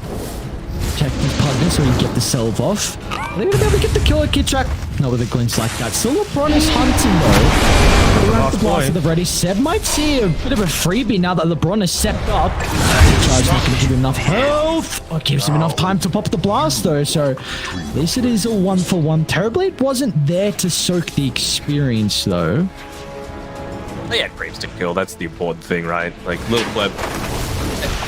The thing about this Ancient Triumph draft is that you can get super aggressive early on. You just got to make sure you're not getting crushed in the lane. So the fact that they were able to get like a couple of kills that might not have been expected. Of course, the first blood onto Topson really helps him out. You can already see Mobe starting to take over this lane despite Topson starting off with the first blood. So already gained about a 400 net worth differential here in this mid lane.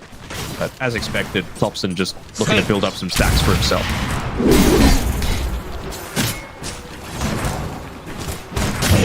Very low down bottom. Might be baiting, honestly. He's got Stick and Lotus. Do we see if they go a little bit too far forward? Gotta be cautious because Alex's scatter blast is back up. Does he want it? I think he wants to die. Yeah, he wants to die.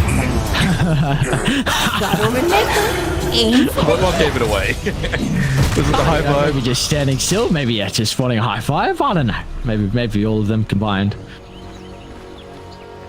What surge is this? Blood grenade status this game. Another one being purchased up by Roger. Still going to go back bottom despite Seb charging in onto the top side. Hit track as well. The blood grenade to be able to play around with. Positioning himself quite aggressively. Be able to tank up a lot of this aggression that Seb wants to avoid. And it's going to cost him his life, but you know what? Seb will take it if it means one last hit for himself. Let's get lucky with the bashes. So Full Conqueror is going to help avoid the decrep duration. Dire's courier has been killed. Walk away with a gets Glory Shot with a little pleb. Here's 2 tips down as well. We've got to keep that in mind. There's been a tip warfare going on. You watch Merman Thompson? What's happening mid? This is not mid. This is not mid. Let's get that very clear. It's one of the side lanes. Speaking of side lanes, Alex is 1 or 2 punches away of being taken down by Roger. Look at this mango spam coming out for both of them. It's ensuring that dodging out the scatter blast. They've killed him, honestly, with the axes, which is okay. I might be able to get him now. Axes, scatter blast, max range, so it doesn't get the full damage. Now Alex eats the entire creep wave with the cookie to try and get back into the night. All right, snipes him anyway. Very close to hitting level 4 on the Undying, so I thought maybe you might want to put a point into the Soul Rip. We've seen that plenty of times, right, against the Snapfire. Just the 1 value point into the Tombstone, just to make sure that the focus does go over to something else rather than the team fight, but just looking to provide utility in other ways. First blood is so done. Thompson's actually... Is he going to die? Okay. Yeah, he's top of the net worth. Now Viper just overtook. But yeah, these are not lane creeps as well that he's getting. So the fact that he's where he is kind of crazy. Yeah. It's a free bottom to the start of the game. What more can you want? Any rotations? Kit Track is making one to be able to potentially help. He's not going to see it, but there was a regen rune top for him to be able to claim. Unlock, brother. He's going to be able to get a freebie, might even get a courier as well. Radiant's courier has been killed. There you go, some extra gold. And while bottom's getting dive B and C, they need another round of the decay. Might go for the deny. Roger actually pops the ward on the higher ground to help him chase the Beastmaster down. And he'll get him. So Roger gets some revenge. This both supports bottom from Ancient Tribe. Roger is styling on this lane though. Really doing all he needs to try and make a lot of space for no one. They will without a doubt get more. If they get more, that means they get a wisdom rune too. Alright, maybe they do now. Setting up on the high ground. Saying, come on, come at me. 3v1. Roger likes those odds. They're fine now. He's used decay. Dude, they're all coming. Wait, no one's here too. Is under attack. What's going on, dude? Oh, Vinci got it, unfortunately. And now no one's like, hey, guys, I'm pretty far pushed forward. I need some assistance. So Kit Track's able to come into place with the Disruptor as well, adding that +1 factor with the axes. Screams no one out of mana. So he gets a double kill thanks to the ball. And LeBron, he doesn't have enough mana for the Nether Blast as well, so I don't know if he wins this man fight. Can play around the decrypt, Kit Track goes to deny the ball, doesn't get it. Oh my god. What is going on at 3v3, 7 minutes in, deep in the heart of Ancient Tribe's territory? You're very happy with that if you're the Beastmaster. He wasn't having the greatest time, and then he ends up getting a double kill right before his death as well, so plenty of experience going his way. Of course, the Medusa is still ahead by a full level and change, but exactly the start that you were hoping for. Hobson, just 300 gold away from that Echo Saber, about the same sort of time that we were looking at towards his pub. At the 8-minute mark, and about 200 gold short. Tombstone gold? Tombstone, yeah. Yummy, yummy. Bounty! 4 deaths. 2 of them were wanted deaths, though, Radiant are No one's death is not wanted, though. No more, but a flapping Viper. He's zooming down with the haste. Down goes Deucer for the second time.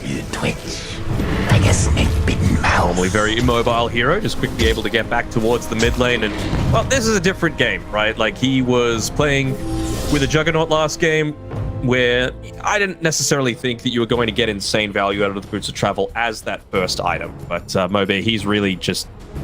Mobe is really going to get a lot of value out of being able to connect through to the rest of the team, right? This isn't the sort of game where all 3 cores are going to be countered by that nosedive, and they're also not going to be pushing at you super early on, so it feels like that Boots of Travel is just going to be so much more effective than something like that. It wouldn't be a game without these Radiant's two tipping each bottom other. tower is under attack. Seb's out.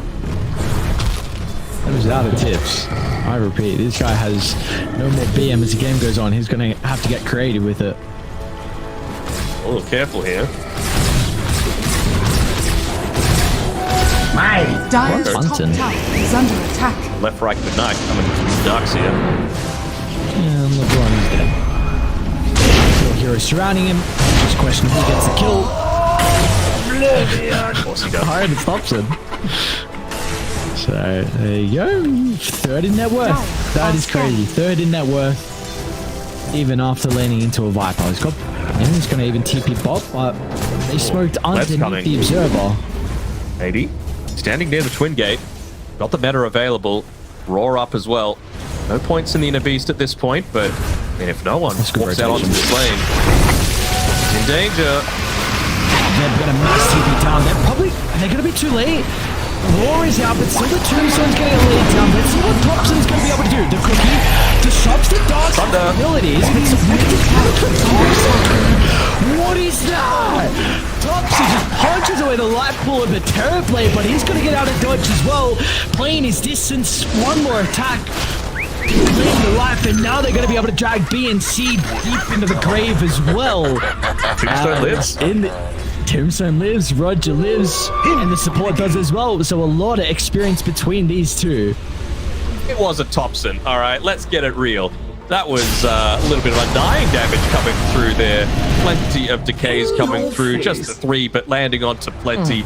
And the Tombstone as well at the end of everything. Yeah, but Thompson did here we go. the Terrorblade. That's what I was speaking about. If you were listening, you would have heard me. Bat chesting out of your mind. I'm like, holy shit, what's the Darkseer damage, Roger? Сильно сыграл. It's alright, so I mean, it's still early enough that Thompson has like, Terrorblade still has 0 HP items. Like the Enraged drops aren't going to do anything against the Darkseer. It's Wand and Treads. That's it. That's all that's providing him any sort of protection against it. I guess the Occult Bracelet as well. Once he gets into the meta style, shut up. Once he gets into the meta style, it'll be a bit of a different story. Damn, is this what it is? You don't like people fanboying and stuff like that. Not even fanboying, but it's just, you know, you just... Oh, so he admits fanboying, yes? Trying to take the flame away. Uh-huh. Trek looking to make good use out of that first Static Storm as well. With the Thompson rotation. Radiant's middle 5 tower seconds left on that wall of Replica. Just looking to try and find him. Maybe don't even... charge up as well. Can't even TP out even if he wanted to. Slip one out. Drag back into his death. Beautifully done. But they are super deep inside Ancient Tribe's territory. They punish them though. And without them, they are out. Never mind. They want to brawl. Kisses might be a bit of a deterrent. Seems like the brawling might favor them. Mobe's going to make her own Viper illusion. And we'll look at the Tombstone and the back on out. I wonder if they're going to spend a bunch of gold. I mean, you can already see LeBron has put a sentry up on top of the Mighty Mines just to potentially clear out anything that would have given them the vision to be able to go for that kill, but they weren't even carrying anything. It was just some real mental magic coming through. You know, with as much as Seb and Little Pleb have been tipping each other, sure they go up against each other in their pubs time after time. They know how each other play. They know their habits. A gift from the tempest of battle. What's your best habit? best habit? Yeah, this will be interesting. In Dota or in general? In general. This will be interesting. No, shut up. I think I'm someone that genuinely Dire's cares middle about tower making is sure under others have a attack. good time.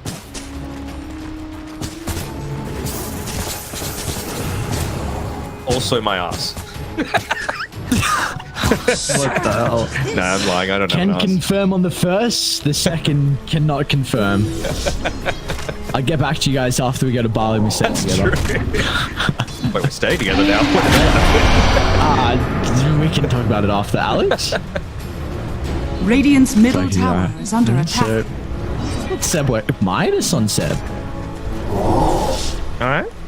I mean, BNC's got a Helm of the Dom, so I'm looking to respond to that. It was like pretty useful timing to be able to do it. I really want to see him like just lock on to this Beastmaster once he picks it up. He's only 300 gold away.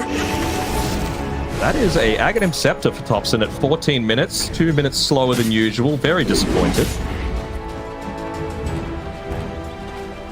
He was stomping on those pub fools though. Thompson's got to go up against the real deal. He's top net worth. All right, so back into the Echo Saber goes afterwards, but duo support smoke from Kitrak along with Roger. Seeing if they can maybe read some of the farming patterns. They won't get Lil Pleb though as he's continuing to play top. Be BNC, but he's already starting to sweep to mid as well. Seems like Beastmaster wanting to try and put some pressure onto the tier 1 tower. 2 games in a row now that Alex has gone the Yule Scepter, and it's still just as much value. You know, you're going to be able to get rid of the Surge. You're going to be able to find a quick kill onto BNC as well. Even Seb's here. Alright, why not? Charge him from the north. It looks like they might start to get pretty aggressive across the map, especially with Thompson being able to buff up Seb, along with Roger, who, I mean, he's 5, 4, and 5, so he's got a lot of middle items, Medallion, Parvis, and just levels as well. And Dire still need a decent chunk. I mean, I guess you suppose you have Scepter on Mobe, so do we think Ancient Tribe can actually compete against maybe some, the next couple of minutes aggression we'll get out of OG? Dire's middle tower has fallen. I think they can contest it. I mean, the biggest issue for mine for Ancient Tribe is that they have taken 0 tier 1 towers at this point. You know, they've been going for hero kills as opposed to objectives. And, you know, when you've gone Helm of the Dominator on a Beastmaster, when you've got Pugna Dire's with 3 middle points of the tower Nether is under Blast, attack. even just with a Terrorblade, that's not really the position that you want to be in. Already just set the bait up. As that yours, no Surge. Viper Strike does miss though. I don't think it's gonna matter though. And yeah, without a doubt, doesn't. Never mind. He rules him up as soon as the Viper Strike was about to connect, but like you said, 100% fine. Get the kill. The big one at that top of the net worth was Darkseid. Bottom lane though, BNC again. He just respawned, and he's going to be sent back and potentially really decrypt from LeBron, and now no one. He is in no man's land. All the boys are starting to rotate. Roger's going to ditch him as well, and he might not even make it. Dies inside the base, and they've got the Yules. Dude, Alex has got so much value out of the Yules already. Sets up for the kill on Thompson. Now cancels the TP out from no one as well. They will zuck him dry. And that ultra gives you 5,000. Really coming in value from LeBron. What'd you say? Trickle? I didn't say trickle. Is that what you said though? No. What'd you say? I don't even know what you're talking about, to be honest. I should have known. Yummy. Since as well, did they just go for Mobe? Seb's like peace. Alright. Thompson wants to fight. The Seb. Well, she kills that. He's in trouble. Board up.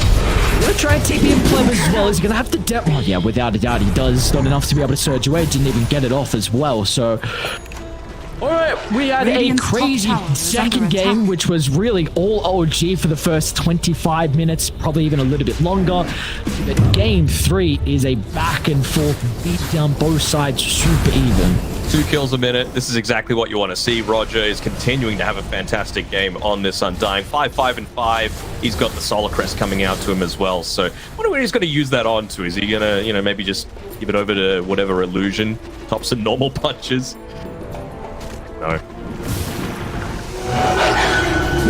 Positioning has been pretty on point as well. Just enabling the survivability of multiple cores. Alex, we mentioned, insane value out of this Yule Scepter this game.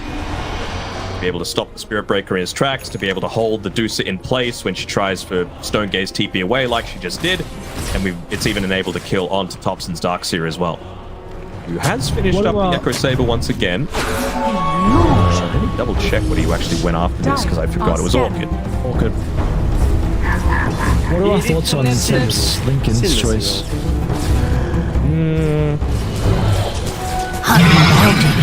Not crazy about it, you know. Like, I guess he just wants to be able to not get yours into the air, and you know, as long as you're charging on to, let's say, the Snapfire, maybe Snap's going to be the main priority, right? Because she has no way to be able to stop that.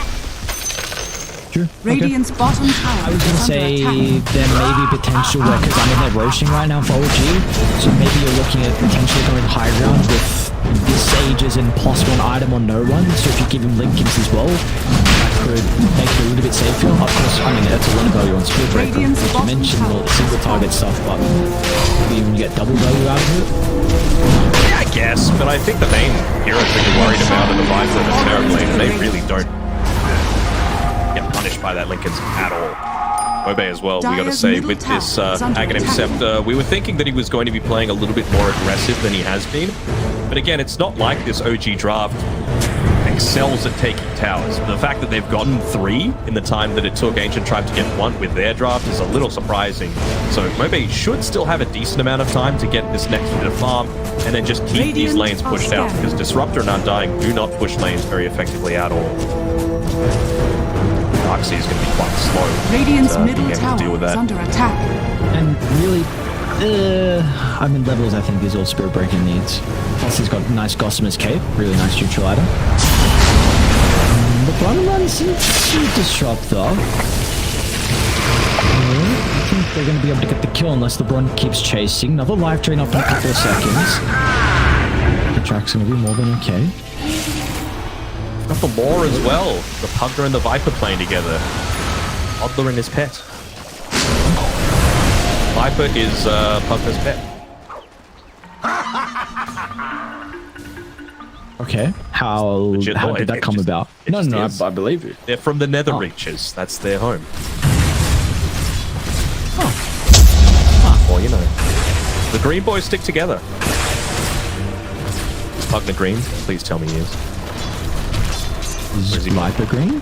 Yes, Viper is absolutely green, but I'm not sure if Pugner's Pugner's like green or just yellow. know? I'm a bit of both. He's like a lizard, so you know they tend to be pretty green. Wait, hang on, Observer. How'd you do that? How'd you do the showcase for you? I can't do that. Come on. I'm gonna need an explanation after the fact. Yeah, I've been trying to work that out. So no, like I mean, his icon at the top is definitely green, and I mean he's green, but he's mixed with like a lot of other shades. But he's got a pretty cool robe on, and some pretty cool cosmetics. But yeah, he's kind of green. So yeah, he's got the Bruno headpiece from TI 2, I want to say. It's like this big genie fortune teller. Radiant's bottom tower is under attack. How's it been colorblind, brother? Don't know any other ways. So pretty great. Did you say pretty great? Great, not great. I just said pretty great. I mean, that would have been pretty good. I like pretty great. Oh no, sorry, dude. Run. Actually, not the worst if he just is the partner. Well, man, he's got to stand strong. Run. Well, should be a little bit fearful. They dropped the ball though. I guess they're going to be able to drag BNC back into it, so there should be a double kill. Can you get anything out of it? Because that is really the ultimate question now for the boys on OG. This Aegis timer is continuing to tick down, and the bottom wave is shoved out, so it will take you some time for you to get this in a position where in order to get Roshan. I quickly want to say as well, you kind of missed your timing of pushing down bottom by the Tormentor and Wisdom Room. You know, you're 2 minutes late, so... They took that tier 2 tower off the back of it, so I feel like they're going to be generally okay with that. Also, there's the potential for the next Roshan to spawn on the top side of the map, so at least they'll have a little bit of extra map control in that regard. But the main concern for mine is that Mobe has just been able to sit back and basically be uncontested for what feels like the past 10 or so minutes. He's 7-1 and 5. He's got the full man to complete it. He's got a Voodoo Mask. He's hopefully going to start building towards that Bloodstone. and then good luck trying to kill him. You know, the Deucer, of course, it's a great hero, but you're not really wanting to buy BKB super early on this hero, and you're going to get a lot of value out of the disarm from the nosedive. Radiant's middle tower. I can't even imagine too much better of a tier 2 item, right, for the Viper with the Van Brace. That's insane. The amount They do see Seb starting to set up, so at least they're aware that the Spirit Breaker is going to be playing behind the Dark Seal. They're even starting to come through the Rift as well, so this attempt is wayward from Ancient Tribe, but they need to get out pretty fast. And Kid Tribe started with a Thunder Strike instead. No excuse now. I don't think it's a fight you can take. I stunned. Oh, my Thompson's in a lot of trouble. Alright, maybe it is BNC. They're still going to be able to drop the Static Storm, but now nobody's going to show up to the party as well. And Dusa is nowhere to be seen. Your Aegis carrier is actually fighting inside Dai's triangle. And maybe... I don't know, is she in danger? I mean, simultaneously, you're going to continue to chase the Undying down, so Roger... I mean, there's just no escape. With Teleport's still on cooldown. So they have gotten only a tier 2 tower Aegis just out expired. of Aegis. LeBron's coming. They're having to use the Stone Gaze just to be able to get away from this. So they win a team fight comfortably without the Terrorblade there.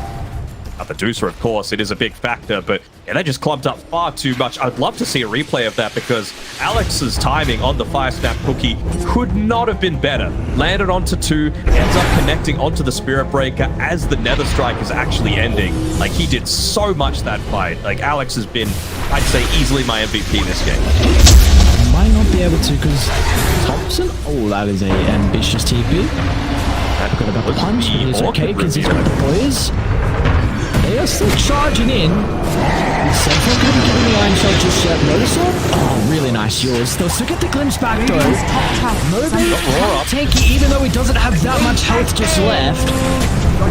Not too tanky.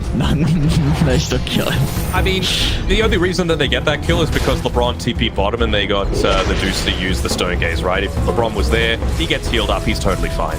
Radiant's bottom tower is under attack. I don't know when, but I've got the bottle off the Viper, so he's got Arcane now bottled up. And he'll get the kill onto Kid Truck as well. So they'll be able to fight back, but what's that? I mean, who got the streak as well on the Viper? Pops option. So Boot to Travel is going to be worked on next for him. And he's getting pretty close to it as well. 5,000 deficit. So let's see what kind of magic OG have. Dire were able to bring game 2 back, even though they weren't able to take it in the end. What a thriller it was. All of the momentum that we saw out of OG has really been stemmed, and now it's really Ancient Tribe that is starting to dictate some of the movements.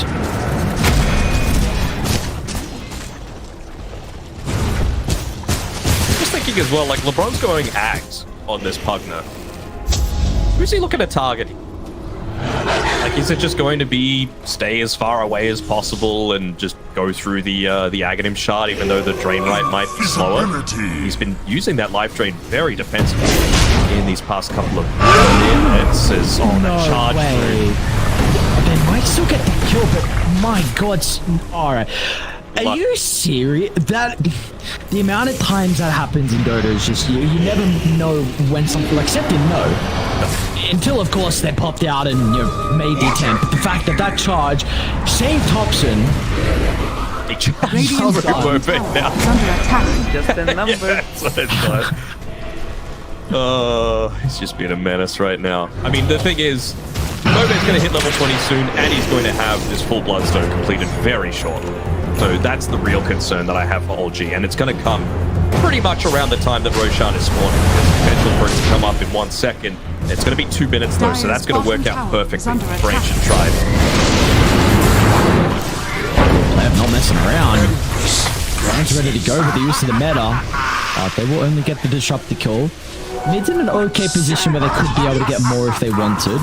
He's actually going to go to the Ancients instead. They'll spy out no one. And with the Skadi slow, they might be able to chase him down. A defensive use of the Stone Gaze once again, and the wall as well. Radiant's top tower is under now attack. They're lucky. It's a longer road spawn.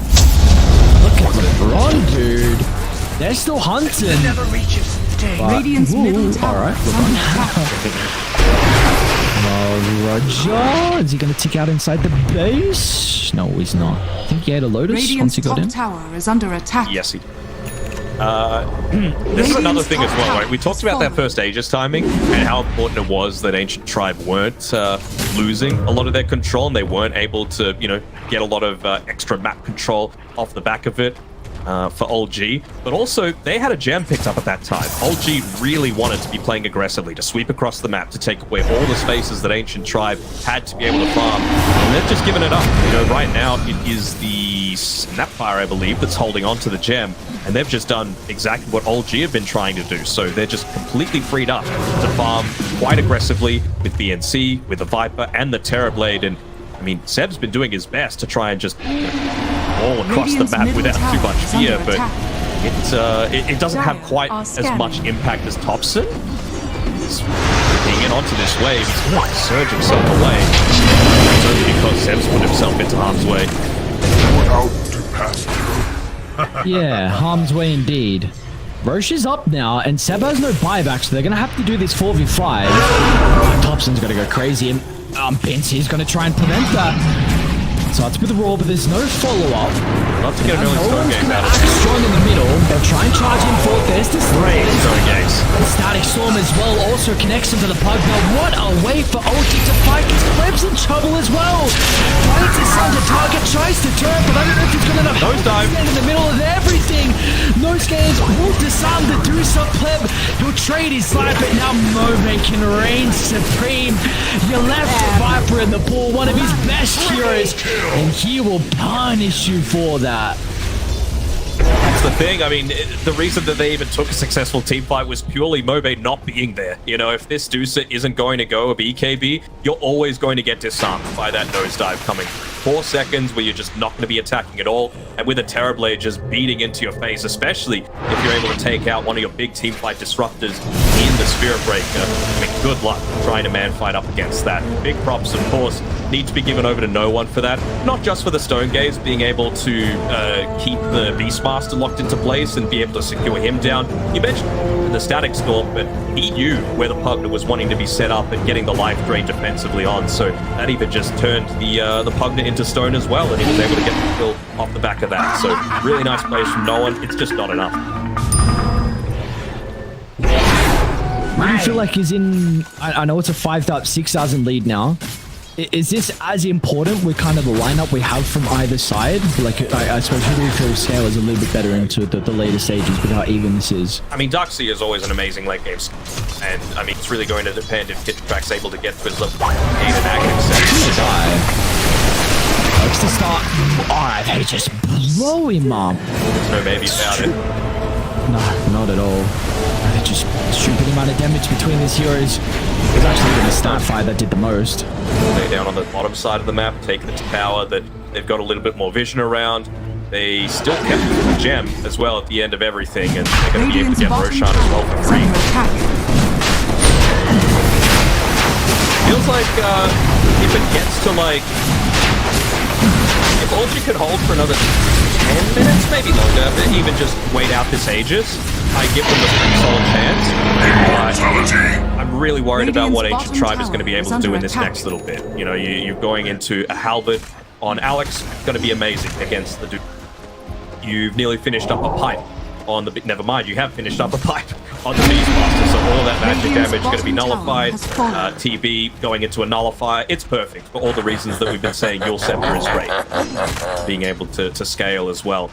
And then, of course, Viper, he's already huge. He's already by far the most dangerous hero in this game, and he's just going to keep farming, keep extending that damage. If it gets late enough, though, you will have that Ag Static Storm. You will have, you know, the potential of like a Blink Vacuum to be able to turn around a team fight. Well, that's got to be the big thing, right? Because if we kind of compare Ancient Tribe and OG, you have many more ways to buff up a Terrorblade than what you do to buff up a Deucer. So we need to really see these this team fighting prowess come into play. And it's like you said, it's going to take a while though. So how can you sort that out? I mean, Spirit Breaker, I think, is one of the better heroes to be able to do so. But they're just going to ball up and walk down. Well, you've got a Terror Blade, you've got a Beast, you can put the Viper even if you want him to siege as well. So he might even be able to get killed bottom. It's Thompson. He's going to be jumped. So that's no buyback on Darkseid for 60. Radiant And structures are they're just going to walk up. Dire's structures He's going to need to charge back to get back to the rest of his team. But who do you even go on? It honestly feels like it has to be Alex, but I really don't feel like you've got the damage without this Darkseer.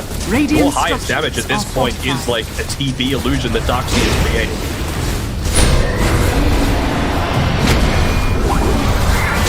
Charge.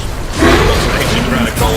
There's someone that I mean, they're forcing the issue, but they just kill the Tombstone, laugh at your Flesh Golem loot usage, pillage the base, and look to get out as well. It's playable, almost meant to dodge the glimpse. It's not gonna matter in the end, though. Take this tier 2 tower.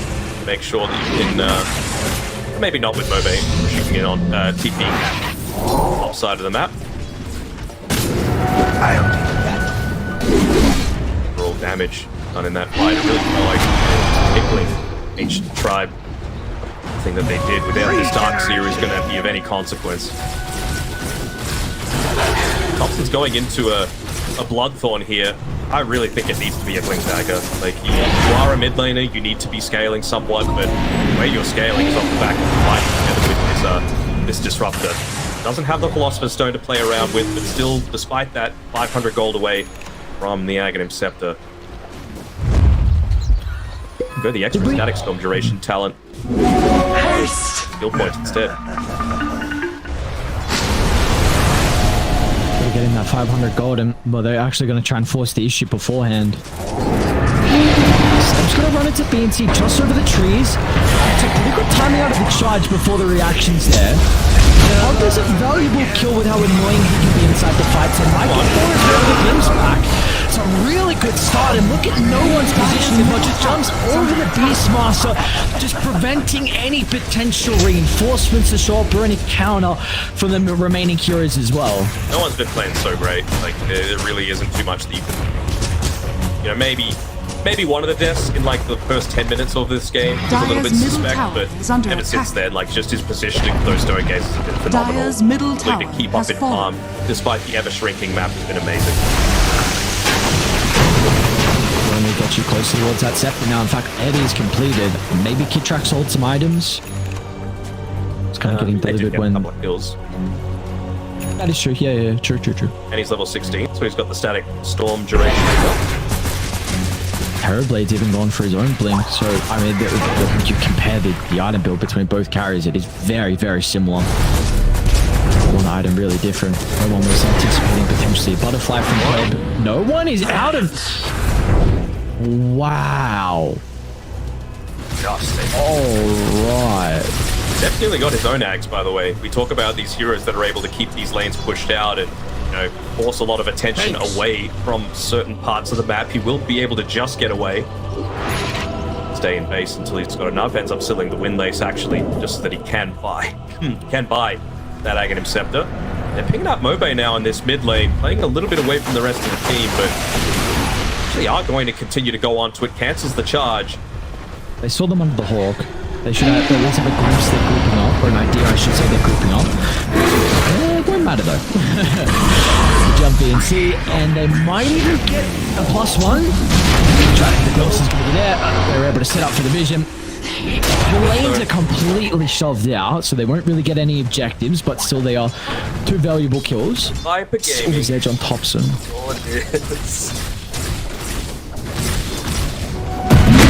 It's unfortunate because it seems like his talents are pretty crap for this build that you go for. Yeah, the Toxin not that bad.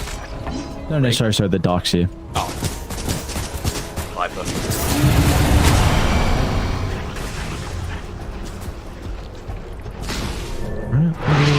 Breaking the action, 8,000 net worth lead, but you were seeing that's back-to-back now times that OG have been able to get a couple of pickoffs, so they're still showcasing that they are not out of this one just yet. I mean, no one's nullifier. Yeah? I mean, just think about it, right? What lockdown do they actually have? They've got Cookie and Raw. That's it. you're able to protect the individual target from the Roar. And then Surge, doesn't matter if there's a, corrosive skin or poison attacks or reflection slowing you down, you're still going to be able to get the whole team away. It's basically just going to be around making sure the Viper doesn't have the Bloodstone to play with. Gauge onto him when he doesn't have. They haven't changed that, right? That's still not dispellable. What is? Bloodstone. Pretty sure it's not.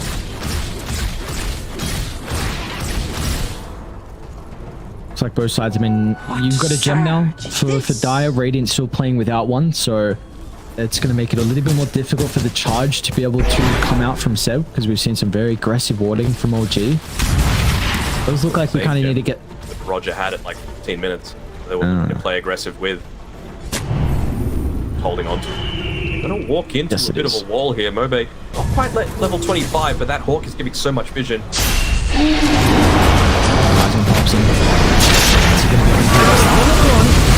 Valuable hero. They can blow up Thompson. Will Pleb and BNC in combination together. Get rid of the darks here. And now it's going to be a 4-on-5. Is no one TPing out? They want nothing to do with these fights. An all-out retreat. And everyone else will make it.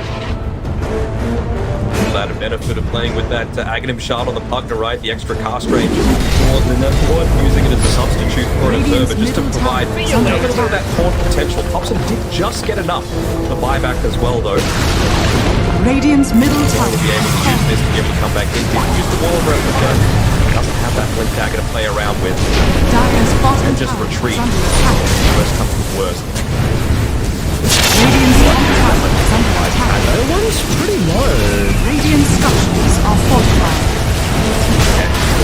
Way on the front line. So much damage over time. With the corrosive skin, with the poison attack, then the toxic. Everything. Great.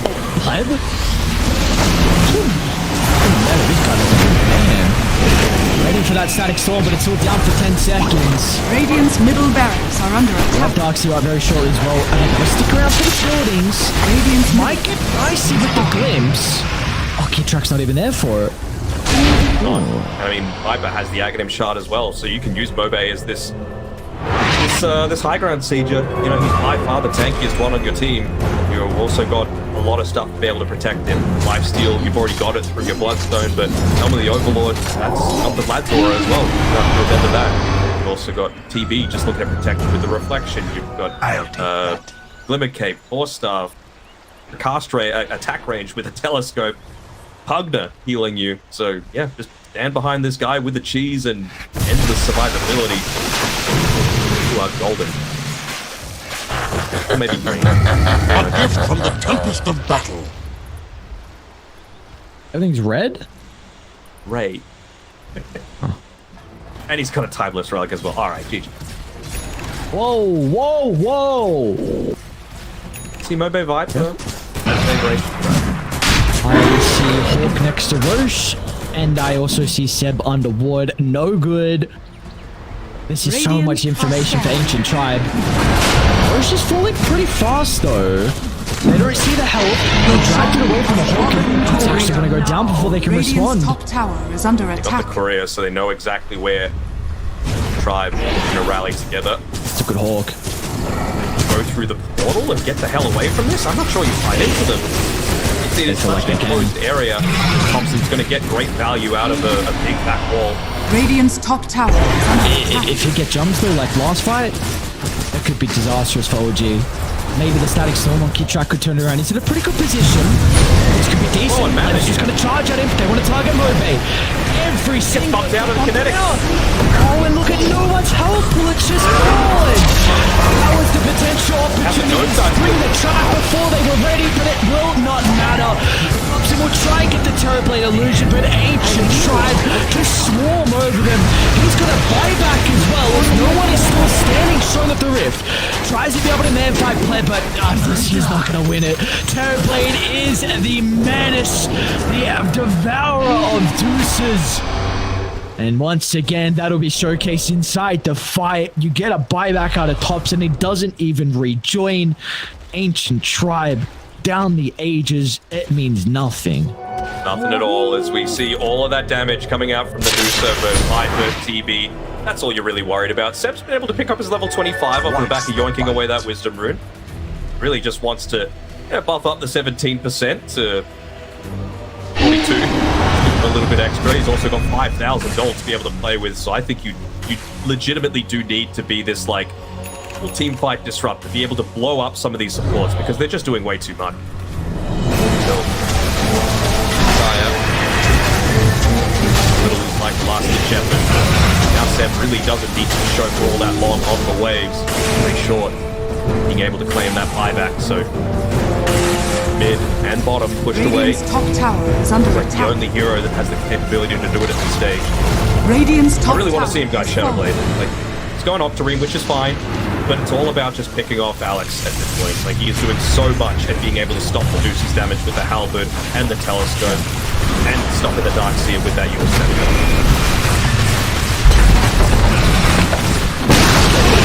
Radiant's top There goes your siege up. Honestly, might just be running out of mana. Forces it back. Whoa. Never mind. Like Seb's okay. Roger might not be though. Battery. Got the TV illusion. This is up.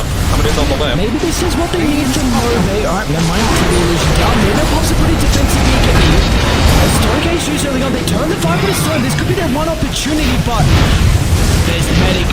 And he's okay. Ooh, maybe still something to deal with the brunt. He does seem to be still fine. They even sunned over him. He's got the cheese in the backpack, but he is fine. Norvay's not even gonna die. LeBron stands strong behind him all. The medic duty, and he is perfect at that. Bloodstone heal, back up the full. No one buyback is there, but it provides nothing. And now they got the meta as well. Back up and available. An aggressive jump over the high ground. The illusion to work with, but the man is gone and no one's health will evaporate shortly afterwards. A dieback for the Medusa. The basic heroes will soon crumble as ancient tribe can start to celebrate with their victory over OG. No Medusa, no damage. Thompson going for a punch back into the wall. A little pleb, he's got plenty of survivability himself. You've still got this pesky Pumpkin still alive outside of the base right now. Eventually going to join the rest of the boys for a victory lap.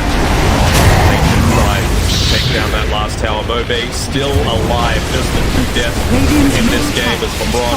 Position 5, doesn't matter. Goes for the fountain dive and Ancient Tribe end the game. Oscar Manus Basher picked up from the brunt, and that's one way Done that twice and their wins now. to mess around with the items and all the stats. And that is going to be the last series for